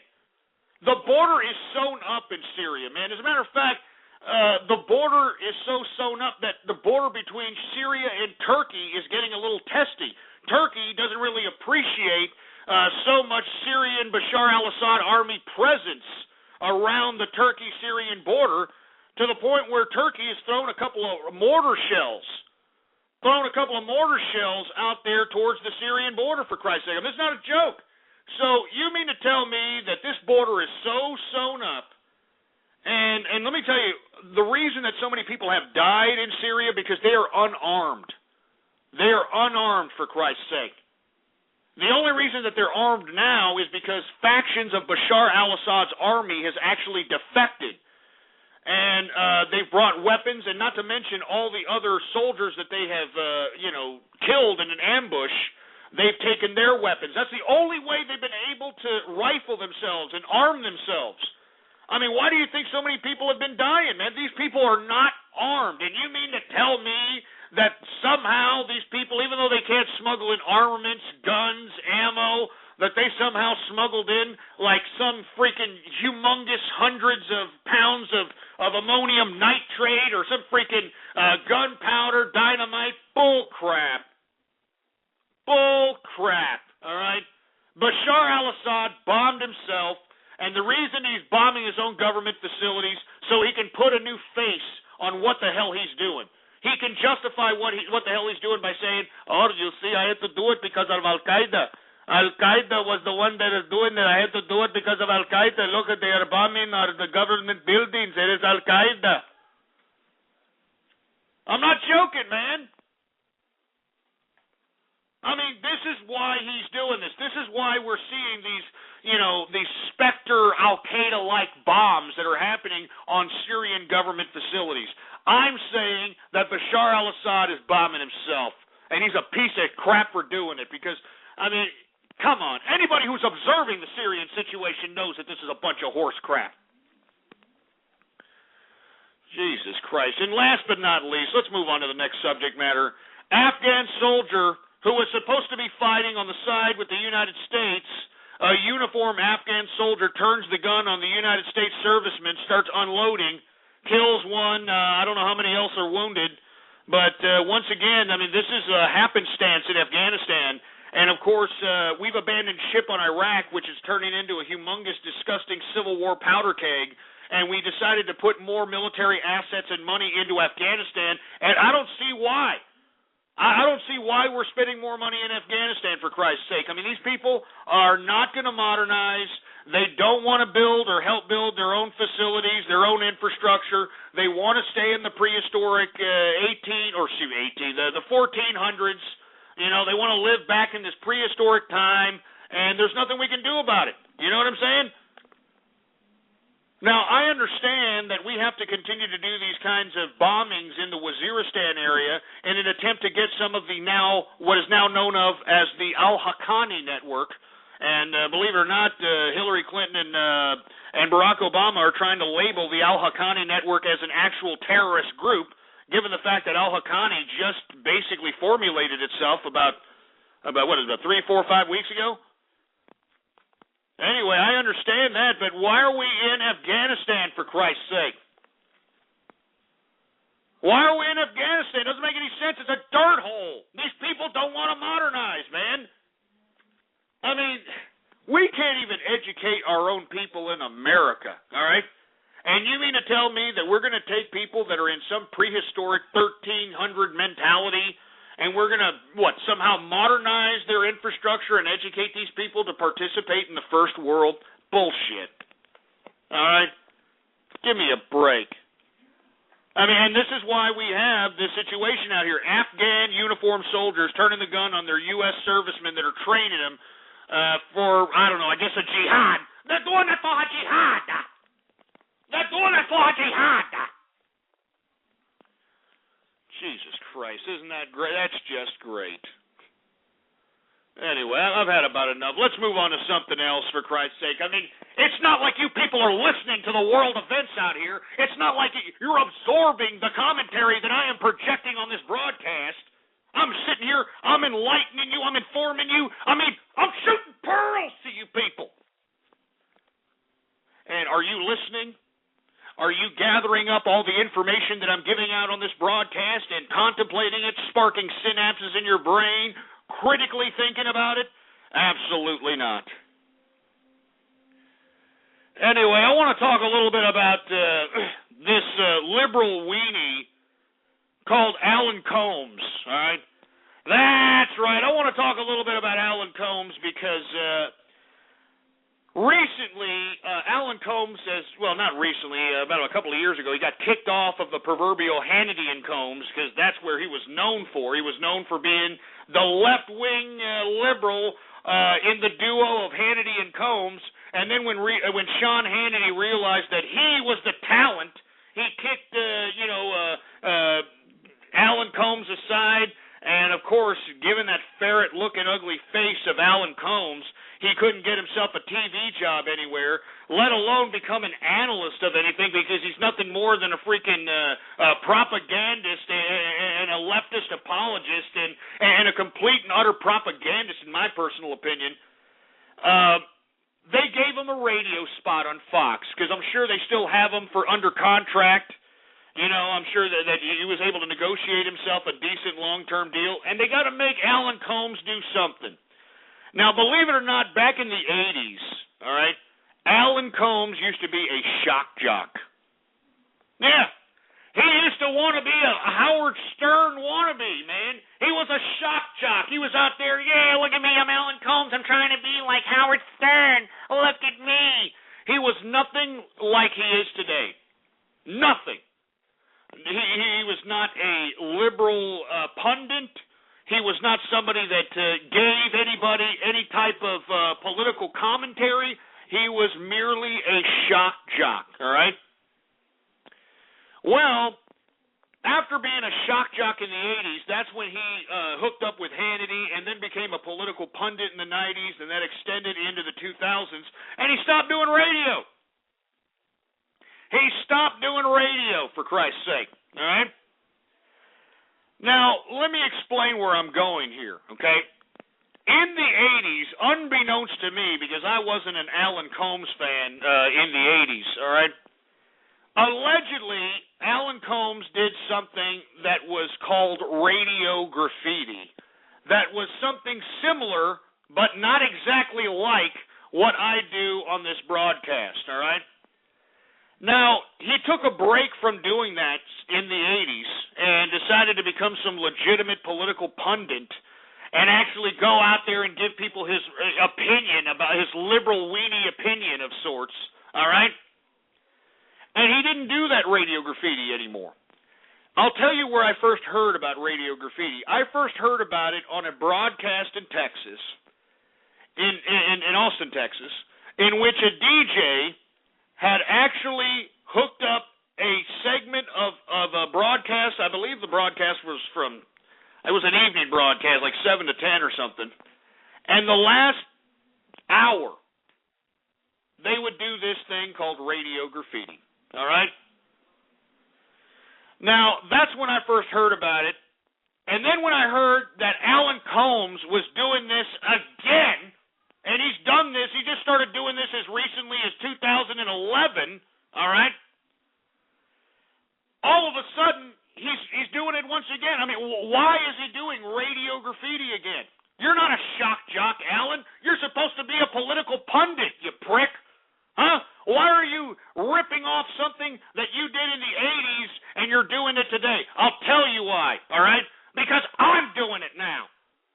All right? I'm doing it, and I'm doing it way better than any of these other DJs have done it, for Christ's sake. And I'm personally offended that Alan Combs is not only going back to radio, he's in my business, he's in the internet radio business, believe it or not. I mean, this little Fox News little program that he's on the radio, it's internet radio. It's not even real radio, for Christ's sake.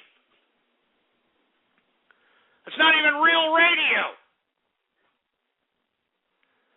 Anyway, I'm just saying that I was a little upset, to say the least, that Alan Combs is doing this once again. You know what I'm saying? And I'm really pissed off about it, to be honest with you. And people are asking me, why did you even bring Radio Graffiti into an existence, Ghost? Well, I'll tell you. All you stupid fucking trolls, all right? All you assholes that continue to call up and do all these stupid sentence fragment regurgitating, other people's work playing, clopping, having crap trolls. That's why I did it. And my logic is that if I dedicated a portion of the broadcast in which you stupid losers could have all the ample opportunity in the world to go out and troll all your asses off, I figured that the rest of the show will actually be, set aside for legitimate people that actually want to listen to the substance. You know what I mean? I mean, that's what I thought. I figured, hey, we'll do this little bit, Radio Graffiti. It's at the last 30 minutes of the broadcast. All the trolls can call up. They can say whatever the hell they want to. They can have a good circle jerk and leave me alone. All right? But no, that's not what happened.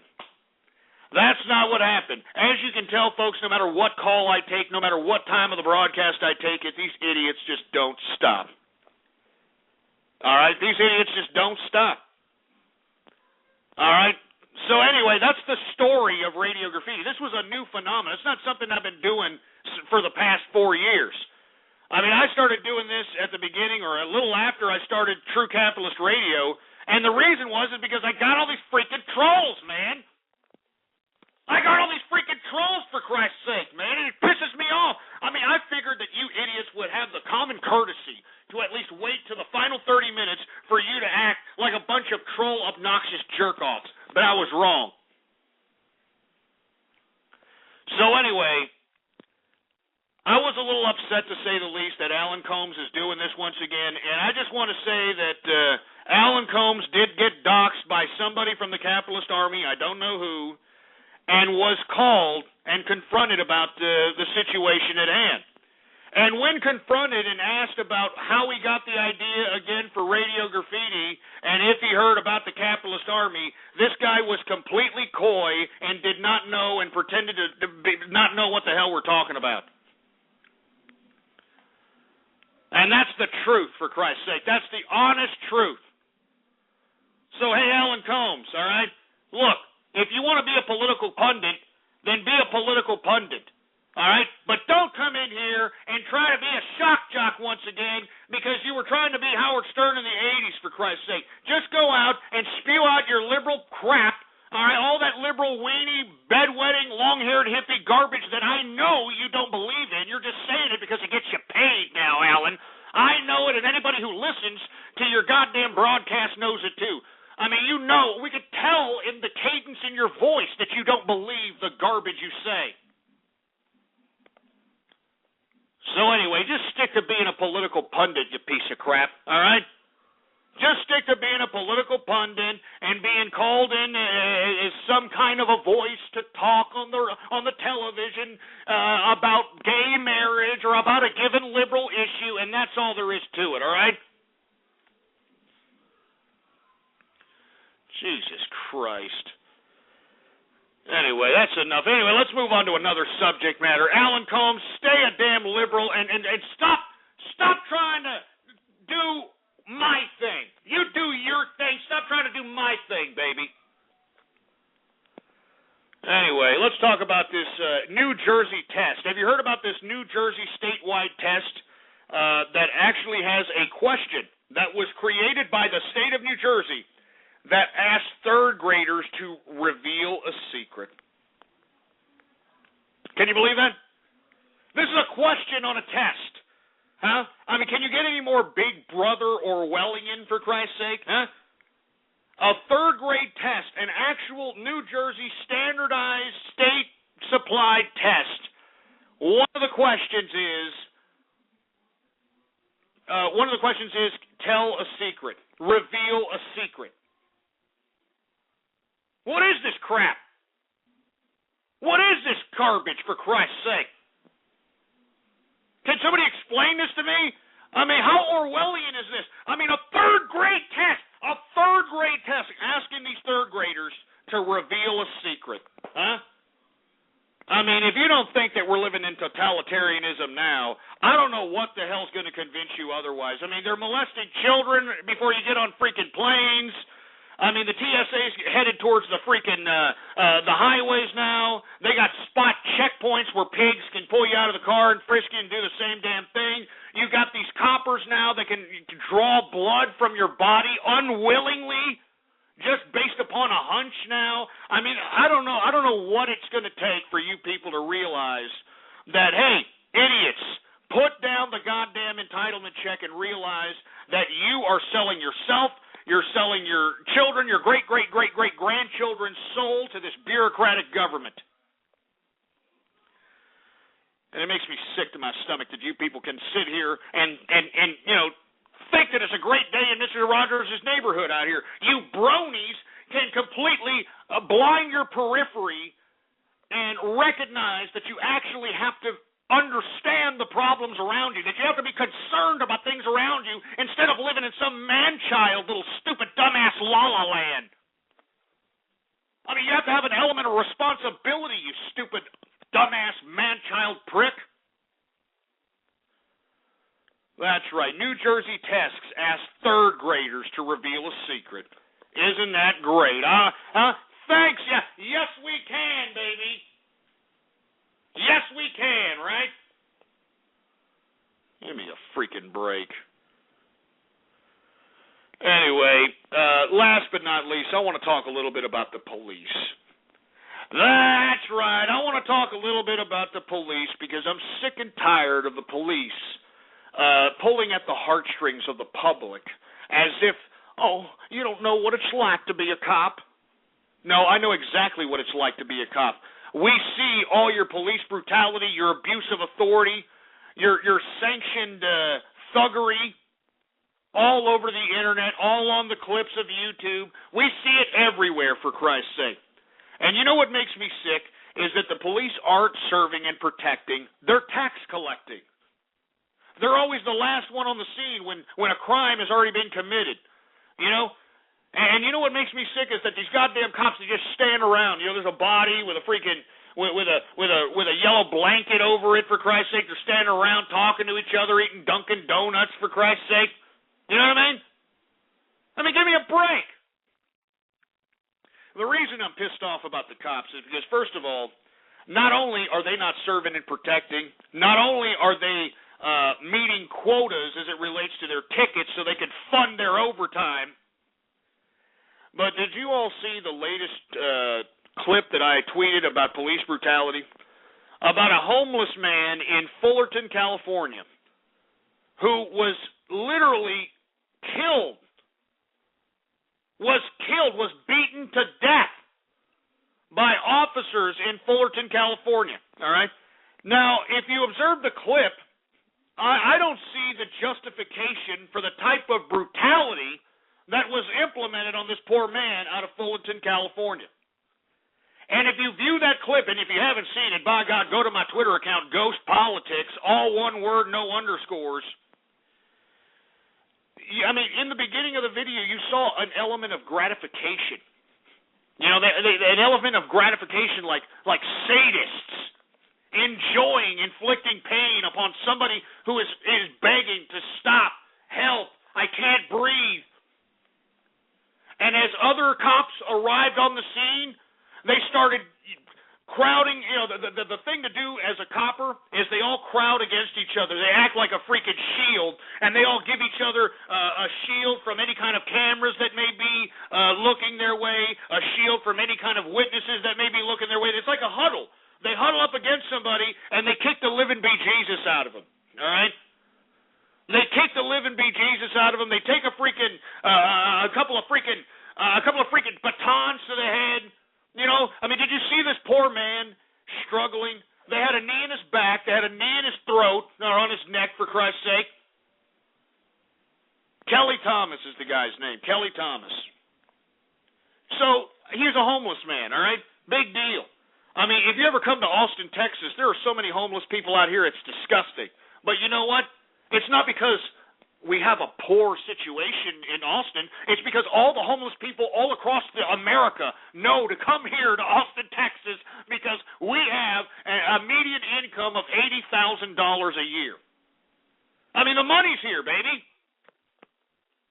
But no human being, regardless of, homelessness, regardless of whatever, all right, deserve the type of death that Kelly Thomas was inflicted. And it was caught on tape. It was caught on tape, man. And I'm glad. It took a year for that footage to come out, believe it or not. It took a whole goddamn year because, of course, the police department was trying to, suppress that tape. You know what I mean? The police department were trying to just kind of throw that away and make sure that it would go away, for Christ's sake. Well, you know what? They finally got a hold of the tape, and now they're charging 2 officers. One with second-degree murder, another one with manslaughter. But you know what? In my personal opinion, I think they should charge all those bureaucrats that were at that scene. Did you see, once they had him subdued, they were all laughing?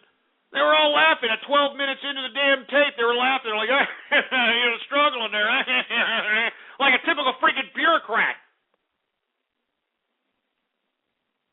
And then once they realized he wasn't moving, once they realized that he wasn't breathing, did you see these bureaucrats? They were all looking at each other like a bunch of dumbfounded goofs. They were like, well, what's going to do? What's going to happen? What are you going to do? What happened? What are you going to say? I mean, they all looked at it. They didn't even know what to do. This is the dumbfounded look of every typical bureaucrat. And that's why I'm saying, folks, fuck the police. All right? If anything happens to me, I'm not calling the police. I'm calling mercenaries. You understand that? I'm calling ex-military. I'm calling somebody that will actually do something if I come out the pocket with some money. You know what I mean? Because the cops ain't going to do nothing. You know it and I know it. They take a report, they throw it in a file, and that's all there is to it. Hey, look at that. I mean, that's all they do. They take a report, they throw it in a file, and you're lucky if they capture some perk, for Christ's sake. Fuck the police. Until the police start showing me that they're out there actually fighting crime instead of making a police state, then maybe I'll get some respect for the cops. But until then, fuck the police. You understand that? I don't feel sorry for any of these bureaucrats. These guys are not serving and protecting their tax collecting, all right? They're more worried about pulling you over for not having a turn signal. They're more worried about pulling you over for roll stopping on a stop sign. They're more worried about your little inspection sticker. They're more worried about your registration being out of date. That's what they're more worried about. They're not worried about serving and protecting the taxpayer, protecting people's private property, shielding good neighborhoods away from derelicts and undesirables who want to criminalize upon these people. They're not out here doing this crap. They're not out here doing a damn thing, man.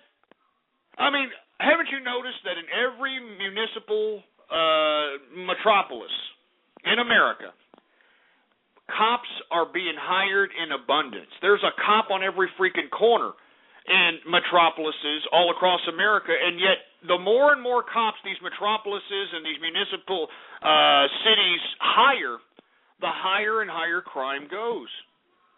Now, what the hell does that mean? How come this is happening? How come the more cops we hire, the more crime we have?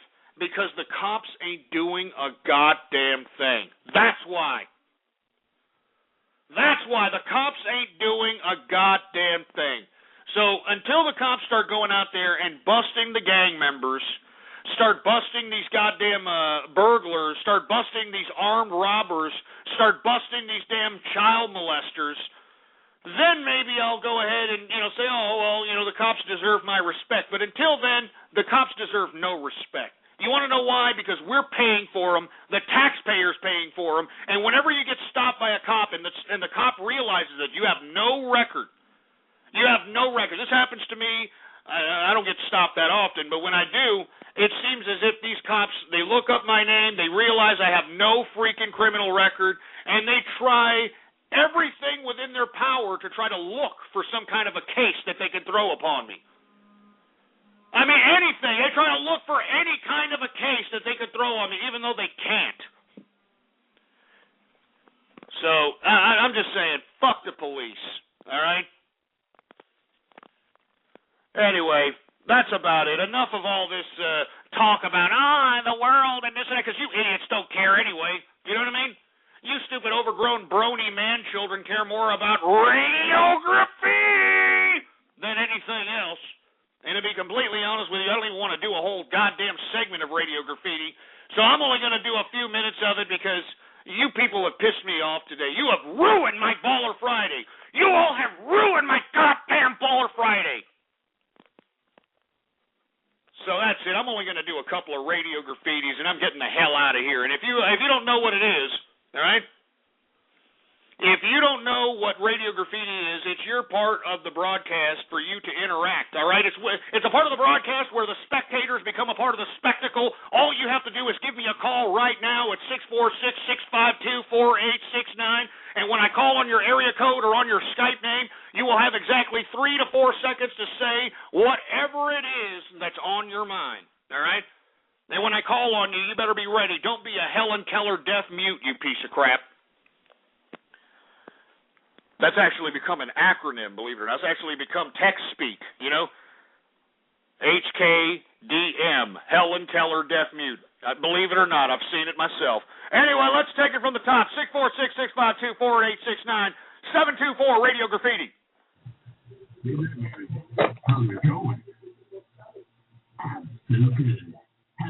Christ. 732 Radio Graffiti. What the fuck you just said about me, you little bitch? I'll have you know I graduated from my class in the Navy SEALs, and I've been involved in numerous... Yeah, we can't even understand you because you're stumbling and mumbling like a little idiot. 267 Radio Graffiti. Hey, Ghost. Yeah, goodbye. You sound too fruity to be on this broadcast anyway. 781 Radio Graffiti. All right, are you aware that the fucking government, man, is trying to rape the kids and ghost flare? Shut up, you stupid moron. 586 Radio Graffiti. How's it going, man? Big shout out to you. Awesome ass show tonight. Probably the best one I think you've done. Hey, man, thanks a lot. I appreciate it, bro. 239 Radio Graffiti. 913 Radio Graffiti. Metallica rules. Metallica rules? Maybe in 1988 or something. Metallica's a bunch of sellout punks now, for Christ's sake. I mean, ever since they put out Load and Reload, they've just sucked the chrome off a 57 Chevy bumper, for Christ's sake. I'll never forget Load and Reload, huh? And the hero of the day. Oh, you fruity bastards. 831 Radio Graffiti. Hey, Ghost, you want to know who else is in the underground? Your grandma. Yeah, that was stupid, you idiot. And don't talk about my granny again. 209 Radio Graffiti. Hey, you have anger issues. You need help, you fucking retarded hambone. I can't even understand you. Learn how to spoken, you dumb immigrant. 805 Radio Graffiti. Hey, Ghost, it's Edna. What's going on? Oh, Jesus Christ. This cancer bag. I've got a question what do you want, for you, damn cancer bag? I've got a question for you. What do hockey players and me have in common? We change our clothes every 3 periods. Oh, Jesus Christ. Are you kidding me? You cancer stick smoking piece of wrinkled up freaking... Oh, God. 479 Radio Graffiti. Hey, Ghost. You need help. You need help. Yeah, your mother needs help. That's what it sounds like. I can tell by the lack of articulation in your fruit bowl voice that your mother needs some help. 336 Radio Graffiti. We're sorry, but Stupid idiot. Who else we got? 512, Radio Graffiti. Pinkie Pie is that pony. Stick a damn pony head up your ass. 347, Radio Graffiti. Yeah, the guy's right. You do need help. That's all you got? Well, yeah, I'm just saying you need help. You're bipolar, you have anger issues, and you're ham bone. Oh, I'm gonna have anger issues? Is that it? Keep talking. Hello? Oh, you're not gonna talk anymore? Oh my God. Oh, you hung up. Oh, well, let's call him back. Stupid fruit bowl. We're gonna call your ass back, for Christ's sake. All right? You don't hang up when I'm talking to you, boy. You understand that? You don't hang up when I'm talking to you. Call him back, engineer. Call him back. Stupid. Hey, Ghosty, what's up? Hey, what the hell did you say again? I just said that you need help because you're quite unhealthy. How am I quite unhealthy, for Christ's sake? I'm filled with piss and fury. I don't know what the hell you're talking about. Why in the hell are you saying that I need help? I don't need no goddamn help. Most people aren't made of piss. Is this your quick quidbit comebacks? Or is Jonah Hill like your favorite comedian or something? Why, yes, she is. Yeah, I can tell by your lack of personality, for Christ's sake. You sputter out sentence fragments in response. I mean, do you have any kind of original thought that you can conjure up that's more than like 4 syllables? What's a syllable? Yeah, exactly, you stupid idiot. Get this stupid market. Get him off, for Christ's sake. I don't even know why I called this stupid illegal immigrant back. Let's take some Skype callers. How about that? Let's take a little bit of Skype callers. How about Tango Whiskey, Radio Graffiti? In a world where Asian tiger shrimp have invaded the Gulf of Mexico, one man refuses to stand for it anymore. We got Asian tiger cannibal shrimp! They're cannibal shrimp and they're eating my shrimp! But he will not be alone in this endeavor. You can't go after this many shrimp alone. We're giving you a partner who has experience in aquatic environments. Who is this? Oh, my. Oh, Jesus Christ, it's you! It'll be totally legit. Ghost, you are the world's last hope. Tell us what you need and you will have it. Need some more beer there, for Christ's sake. This summer, 2 men will do the impossible. I want my shrimp back! Asian tiger shrimp? You better believe that I'm taking the necessary steps to make sure that I get punitive damages out of your ass! You people are laughing because we have cannibal shrimp, Asian tiger shrimp eating our shrimp in the Gulf, and you think it's a freaking laughing joke? 2 words. Punitive damages. Ghost. All right, that's enough. That's enough, for Christ's sake. You're real funny, asshole. Look, I take that very serious, man. Look, we got Asian tiger, cannibal shrimp in the Gulf that are eating my shrimp, for Christ's sake. I want my shrimp back. And you people think it's a big joke, for Christ's sake, man. I mean, did you hear that? Some idiot playing like he's, oh, I'm from the movie theater, and Ghost is... I mean, give me a break, man. God damn it. God damn all you damn trolls to hell. God damn it. Dunlop 145, Radio Graffiti. My name is Victoria, and I'm 15 years old, and I don't care what my mama says, I'm gonna have a baby. I will do whatever it takes to take care of my baby. If it has to come out toxin in my body, then so be it. I'm gonna dust my baby in all brand names, and if I can't support it, then I guess I'm gonna steal it. My mama thinks that I'm not ready to have a baby, but I have everything my baby will need. If my baby gets cold and it needs a blanket, it's alright, because I have it. And if my baby needs clothes, it's cool. I have tons of them. And if my baby needs the pacifiers, I have 3 more. I'm not just having to oh, man, get this stupid little young 15-year-old whore. Get her off, for Christ's sake. Did you hear that? Did you hear that? That's the typical American youth right there. You heard it verbatim right on this broadcast, for Christ's sake. A 15-year-old little slut bag. Jesus Christ. Where are the parents? Where are the parents, for Christ's sake? Jesus Christ. Good God. Area code 253, Radio Graffiti. You know, I don't want to bring this up, but you've been treating a lot of people with a lot of disrespect, even your own wife. Now, shut up, you stupid, dumb wannabe Joe Pesci scumbag. 559, Radio Graffiti. The engineer is always the better host. Now, shove it up your ass, all right? The engineer can't even do his job today. Look at him, he's falling asleep. Hey, engineer, what the hell are you doing?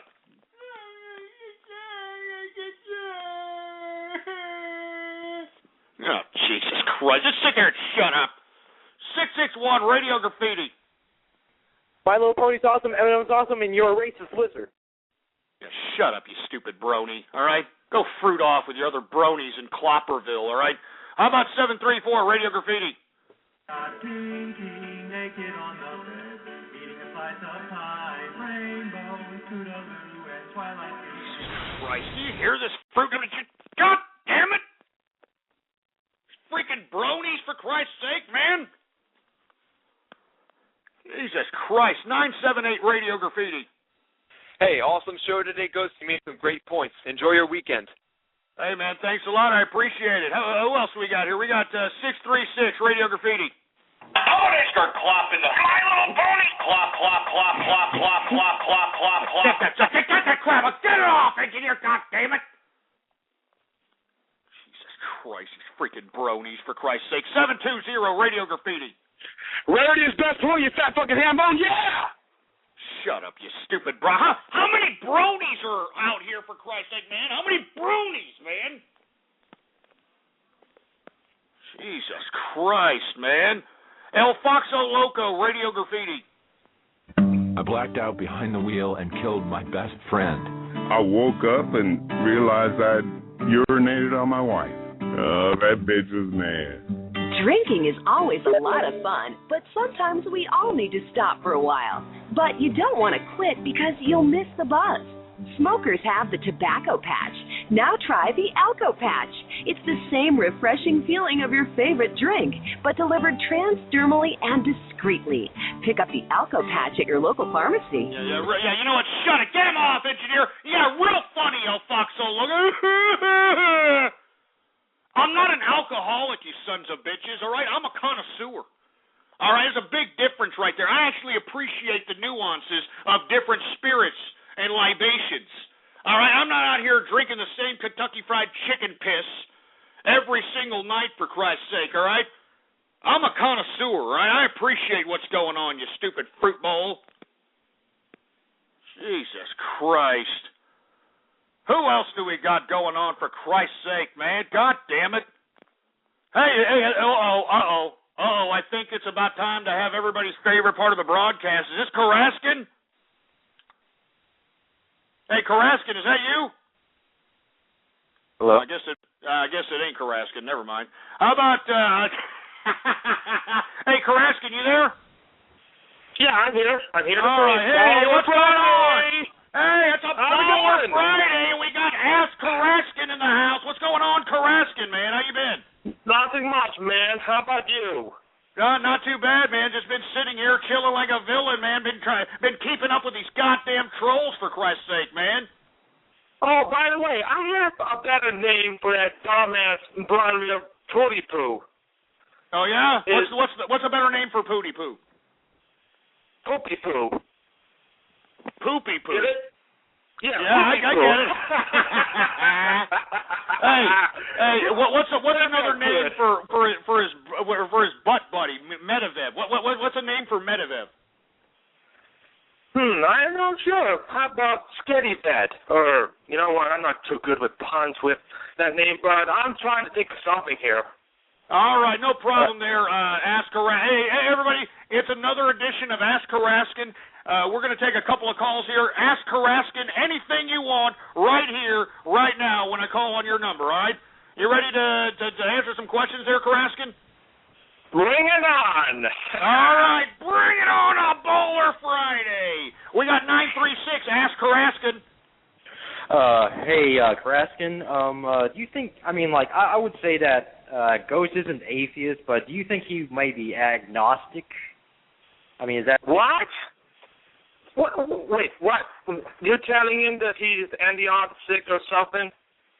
No, he's not. No, I think what he's trying to say is that they think that I'm atheist, but then again, I don't claim the atheist moniker, so am I agnostic? No, you're not atheist. It's like, wait, you're not atheist, right? Well, of course you're not atheist. What? I mean, people believe in God. What else? So you don't think I'm you don't think I'm a freaking agnostic? Nah. I just think you believe in God. That's all. That's just what I'm asking. All right. Well, hey, let's take some more calls here for a second. 843, ask Karaskin. Yeah, Ghost, I want to say first off, Happy Ball Friday, and Karaskin, have you seen The Avengers yet? The movie's so fucking good, man. That's it. Thanks. I appreciate it. What's the question, man? I don't think you had one. How about 479, ask Karaskin. Jesus Christ, turn down the cut. I know, turn it down. What are you doing? 913, ask Karaskin. Yeah, I just want to know if you thought that Metallica was good in the 80s. Excuse me, what did he say there? It must be the audio problem. Metallica was better in the 80s than the 90s. Oh, am I from the 80s and the 90s? Am I from the 80s or the 90s? Or Megadeth was better in the 80s or the 90s? Megadeth. Is Megadeth better in the 80s or the 90s? I'm not sure. I would go with the 90s.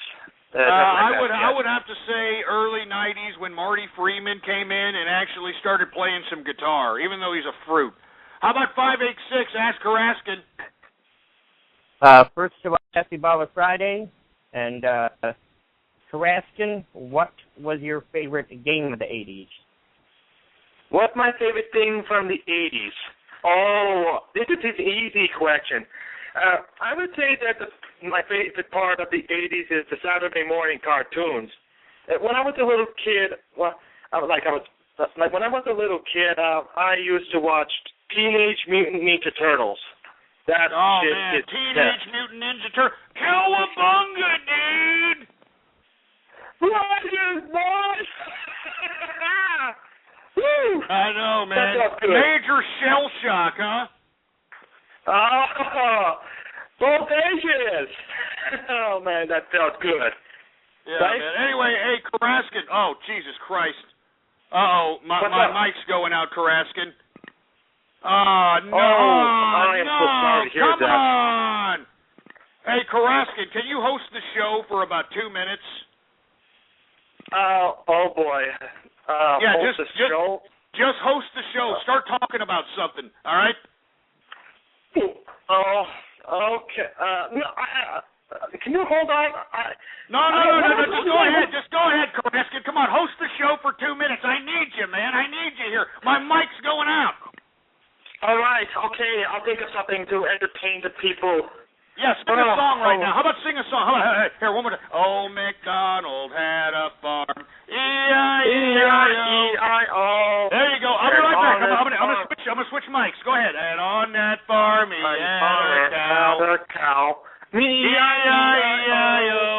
With a moo-moo here and a moo-moo there. Yeah, there you go. Keep going. I'm gonna switch mics. Go ahead. Every bird, moo-moo. Old MacDonald had a farm. E-I-E-I-O. Oh, boy. And on his farm had a goat. E-I-E-I-O with a bear, and here a bear, every bear, bear, oh, the fuck. Oh, crap. See, I told you I'd suck at this. Well, I'm not too good at singing, but I'm trying, at least.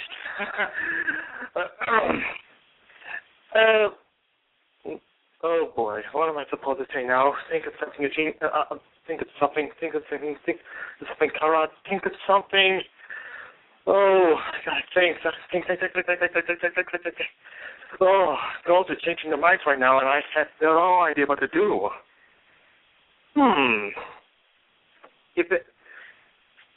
What to do?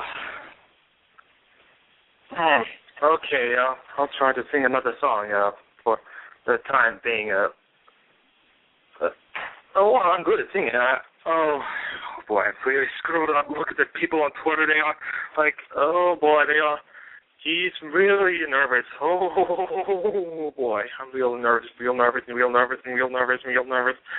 I'm getting a lot of replies, too. They're being like, Well, no, don't get me wrong, but I get a lot of replies, apparently. Even one guy who is making a tweeter twang, like Carl's Burgers. Yeah, apparently some guy is trending Carl's Burgers because, I got this and stuff. But wouldn't it be a little bit spicier if they actually put it as cheese Carl's Burgers? Oh boy, what am I gonna do? Hey, is the engineer here? No?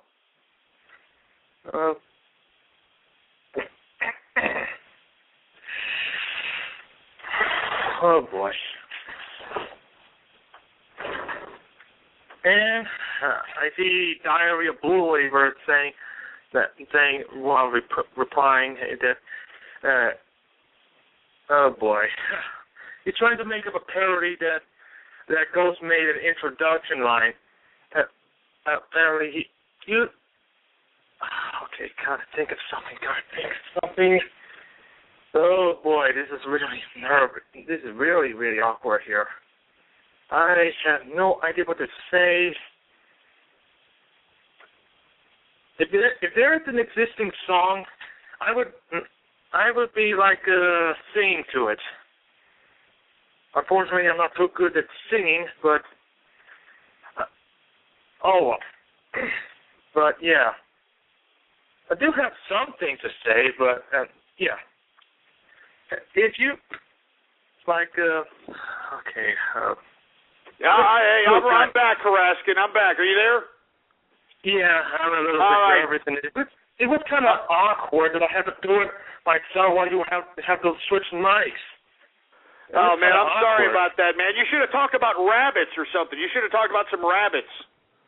Yeah, but I could have thought about sooner. Why not if I were trying to talk about Trogdor the Burninator? But yeah, I could have talked more about rabbits if I have to.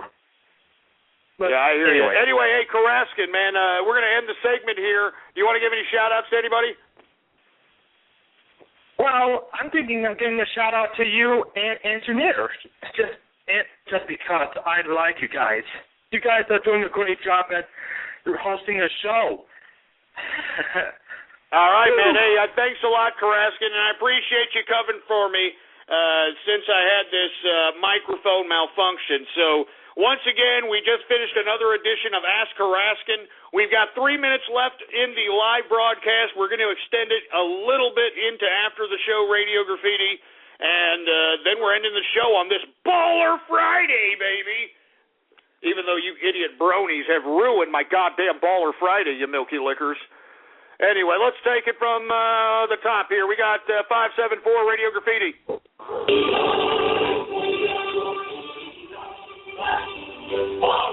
Shut up, you stupid moron. How about Ann and the Wizard, Radio Graffiti? The Poop Tube. The Poop Tube revolutionizes the pooping experience. Now you can stand up and poop like a man. No more standing in long lines to wait to take a poop. And the Poop Tube is for kids, too. And now the tube smell is improved. It doesn't smell good, but it smells better than it used to. Did you ever have to take a poop at a family picnic? Now, all you need is a Poop Tube and a trash can.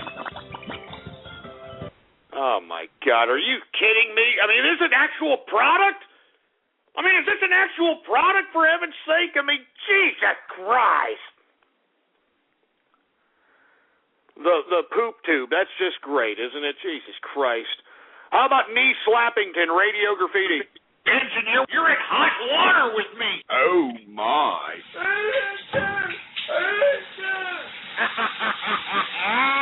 Woo! What the hell is that? You put a tub? You goddamn slapping! Damn it! That's sick! That's straight up sick! And you know what your idiot ass did too there, freaking asshole. God damn it, give me the mic. Give me the freaking mic, for Christ's sake. Christ, we got about a minute left, for Christ's sake, man. You know what? I should just end the damn show right here, right now, for you pieces of garbage. people are unappreciative. You people are just ruining. You ruined my Baller Friday. One more. Fat Marshall, Radio Graffiti. Got these disgusting spotted cannibal shrimp up in here eating up my shrimp. Freaking Asian tiger shrimp. You're ruining my shrimp. I want my shrimp back. I want my shrimp back. I want my shrimp back. I want my shrimp back. I want my shrimp back. I want my shrimp back. I want my shrimp back.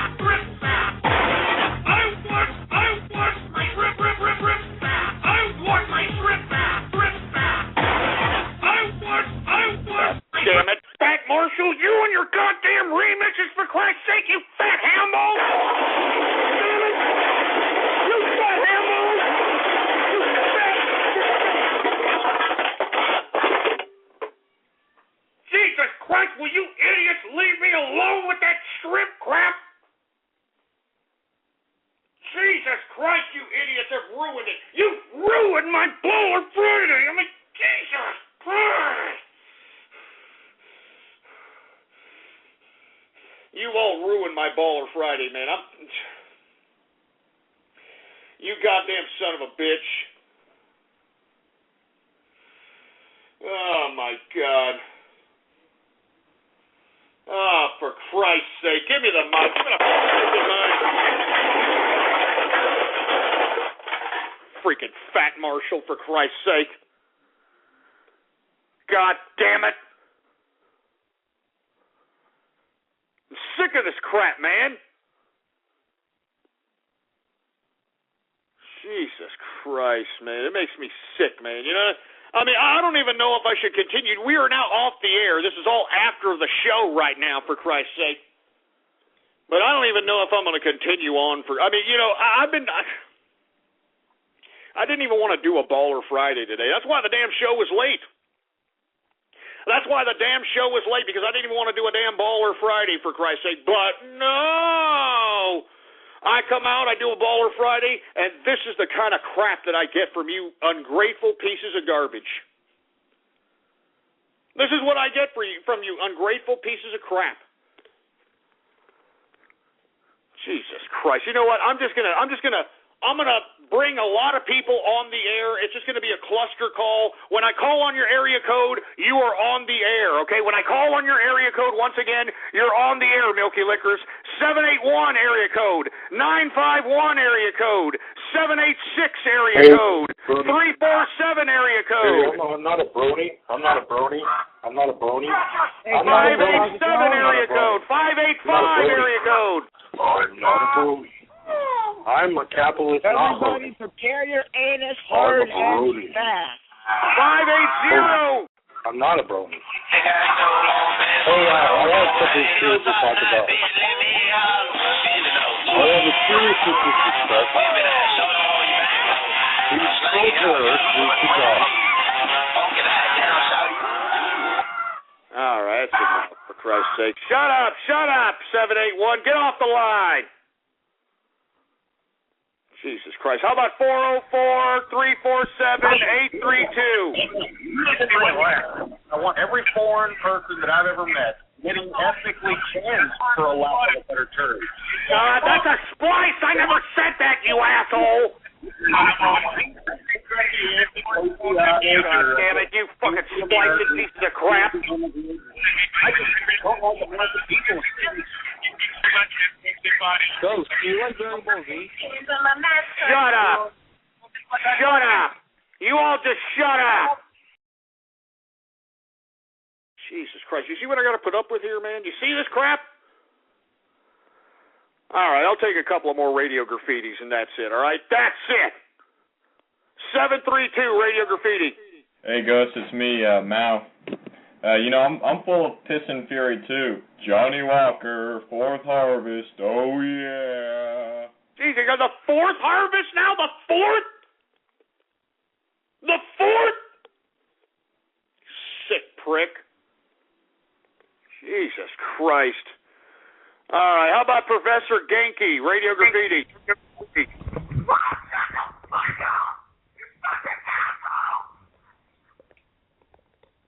Okay, that was lame. How about Kitties 24, Radio Graffiti? Now there's a safe, natural way to dramatically improve your sexual performance with Postivac, the medically approved vacuum therapy system that's 95% effective, guaranteed. Simply applies a gentle suction of the Postivac system, and within 4... Christ, with a Postivac, for Christ's sake, good God. 647, Radio Graffiti. You look like a fucking bitch, honey. And if you get raped by a pack of niggers, it'll be your fault. Hey, shut up with that crap, you idiot. 661, Radio Graffiti. SurgeRadio.org. All right, we got it. DDoS that. All right, we got it. 517, Radio Graffiti. I like it in the butt from another man and clapping the 34 of Newt Gingrich. Oh, and her... Shut up, you sick, twisted fruit. 267, Radio Graffiti. Hey, Ghost. What's up? I just wanted to say, I wanted to... It's too late. 209, Radio Graffiti.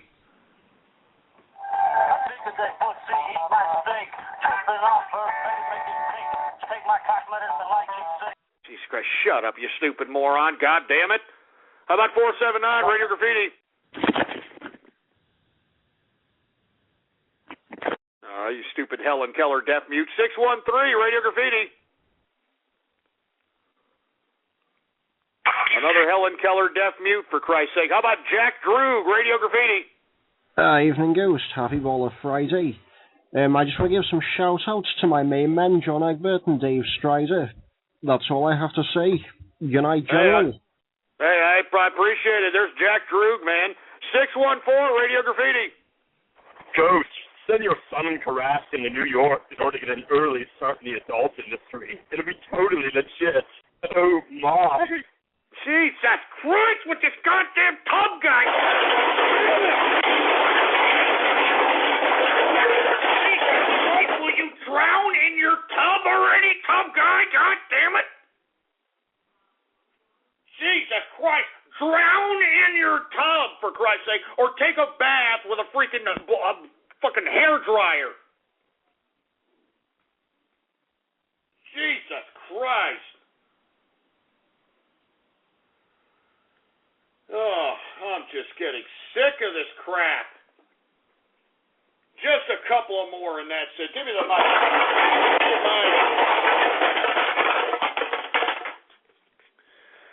A couple of more and that's it, for Christ's sake. I've just had about enough of this crap. I've had just about enough. All right? How about the Chiz, Radio Graffiti? Jesus Christ, can you shut that crap off? Jesus Christ. How about King Trolestia, Radio Graffiti? God damn it, I want my internet butt stalker back! Don't you understand that? I want my internet butt stalker back! Now shut up, goddammit! I never said that. That's a splice, and everybody out there knows it, for Christ's sake, you spliced piece of crap. I never said that, you stupid moron. Jesus Christ with these freaking people, man. 617, Radio Graffiti. Mr. Gorbachev, tear down this wall. Christ, Ronald Reagan, huh? Ronald Reagan, the actor? 954, Radio Graffiti. Hey, Ghost. Happy Baller Friday. Love the show. Keep doing what you're doing. Hey, man, I appreciate it, man. Baller Friday in the place. How about 909, Radio Graffiti? Got your sunrise. You caught a prize. You ate your Johnson. Party night.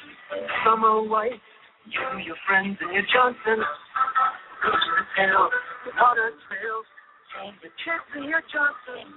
Jesus Christ with you sick pervs, for Christ's sake, man. 251, Radio Graffiti. Hey, Ghost, it's G-Man Capitalist. Happy Baller Friday, and shout out to the Capitalist Army. That's right. Hey, thanks a lot, G-Man Capitalist, and definitely much props to the Capitalist Army, baby. All right? Much props to the Capitalist Army. 617, Radio Graffiti. 786, Radio Graffiti. Hey, Ghost, love the show. Keep up the work. Hey, man, I appreciate it. Thanks a lot, bro. How about 631 Radio Graffiti? Right, turn that down, asshole. 804 Radio Graffiti.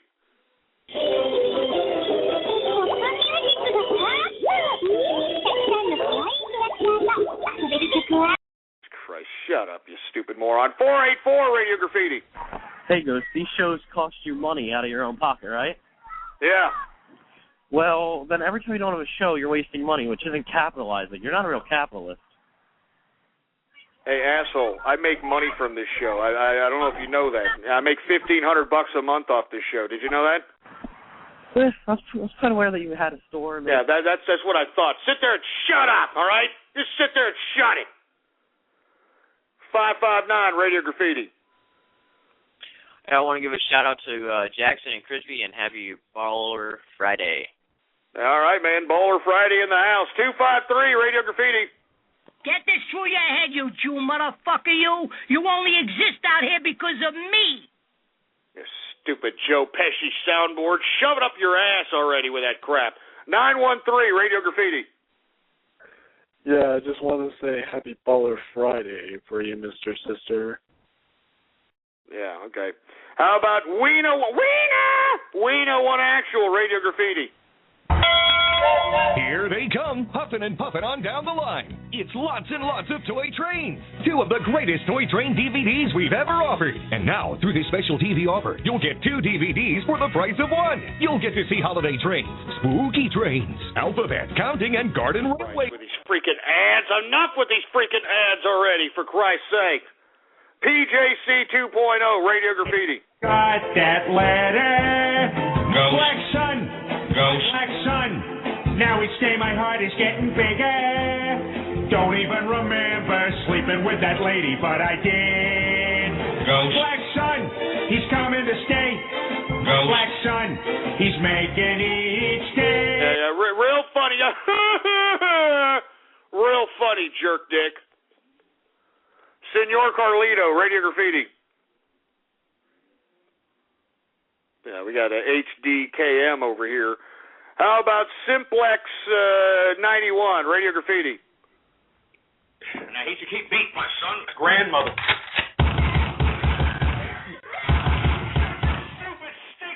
Shut up, you stupid moron. Telling you people are getting on my freaking nerves. 585, Radio Graffiti.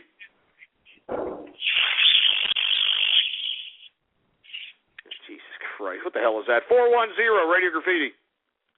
Hey, Ghost. Did you know that if you rub toothpaste on your nipples, you can actually get high? Oh, Jesus Christ. Don't say it. You'll actually have cloppers out here trying to do it. 724, Radio Graffiti. How's it going? Now, you sound like you're calling from the inside of an ass. 615, Radio Graffiti.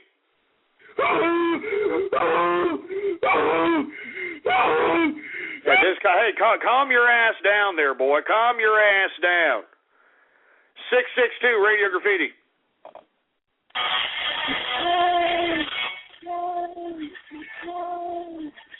Jesus Christ, with these stupid idiots. How about Jimmy Kudos, Radio Graffiti? Hey kids, it's True Capitalist Radio's cleanest troll. That's right, you can now rub a dub and Tough Guy with his tub. Because parents, we know it'd be totally legit. Oh my! And if you call 646-652-4869 in the next 5 minutes, we'll throw a Tough Guy's favorite bath buddy, Ghost. Uh-oh, watch out, Ghost. He lives excited. Ha-ha, so call now. 646-652-4869.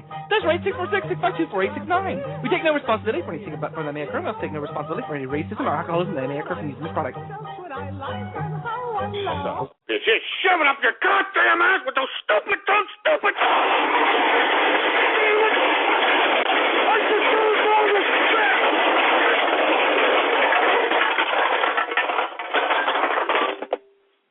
I deserve more respect, for Christ's sake. I don't deserve this kind of crap. God damn it. I mean, I'm a capitalist! deserve the respect accorded that title. I'm a capitalist!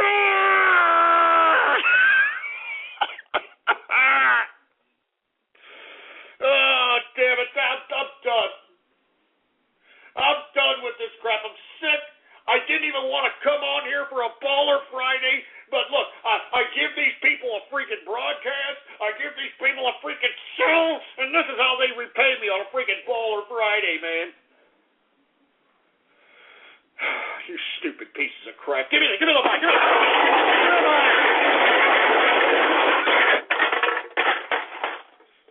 I'm done.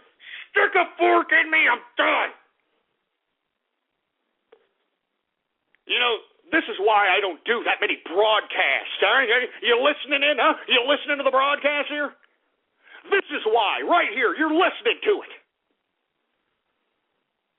Jesus Christ. You all will be lucky if I ever come back, for Christ's sake, after the damn Baller Friday you gave me today. All right? Jesus Christ. And not to mention that I don't even know if we're going to keep up with our annual tradition of an anti-Mother's Day edition this Sunday. Every year we have had an anti-Mother's Day edition of the True Capitalist Radio broadcast, but unfortunately, all right, I don't know if we're going to do it. I don't know if we're going to do it because look at this.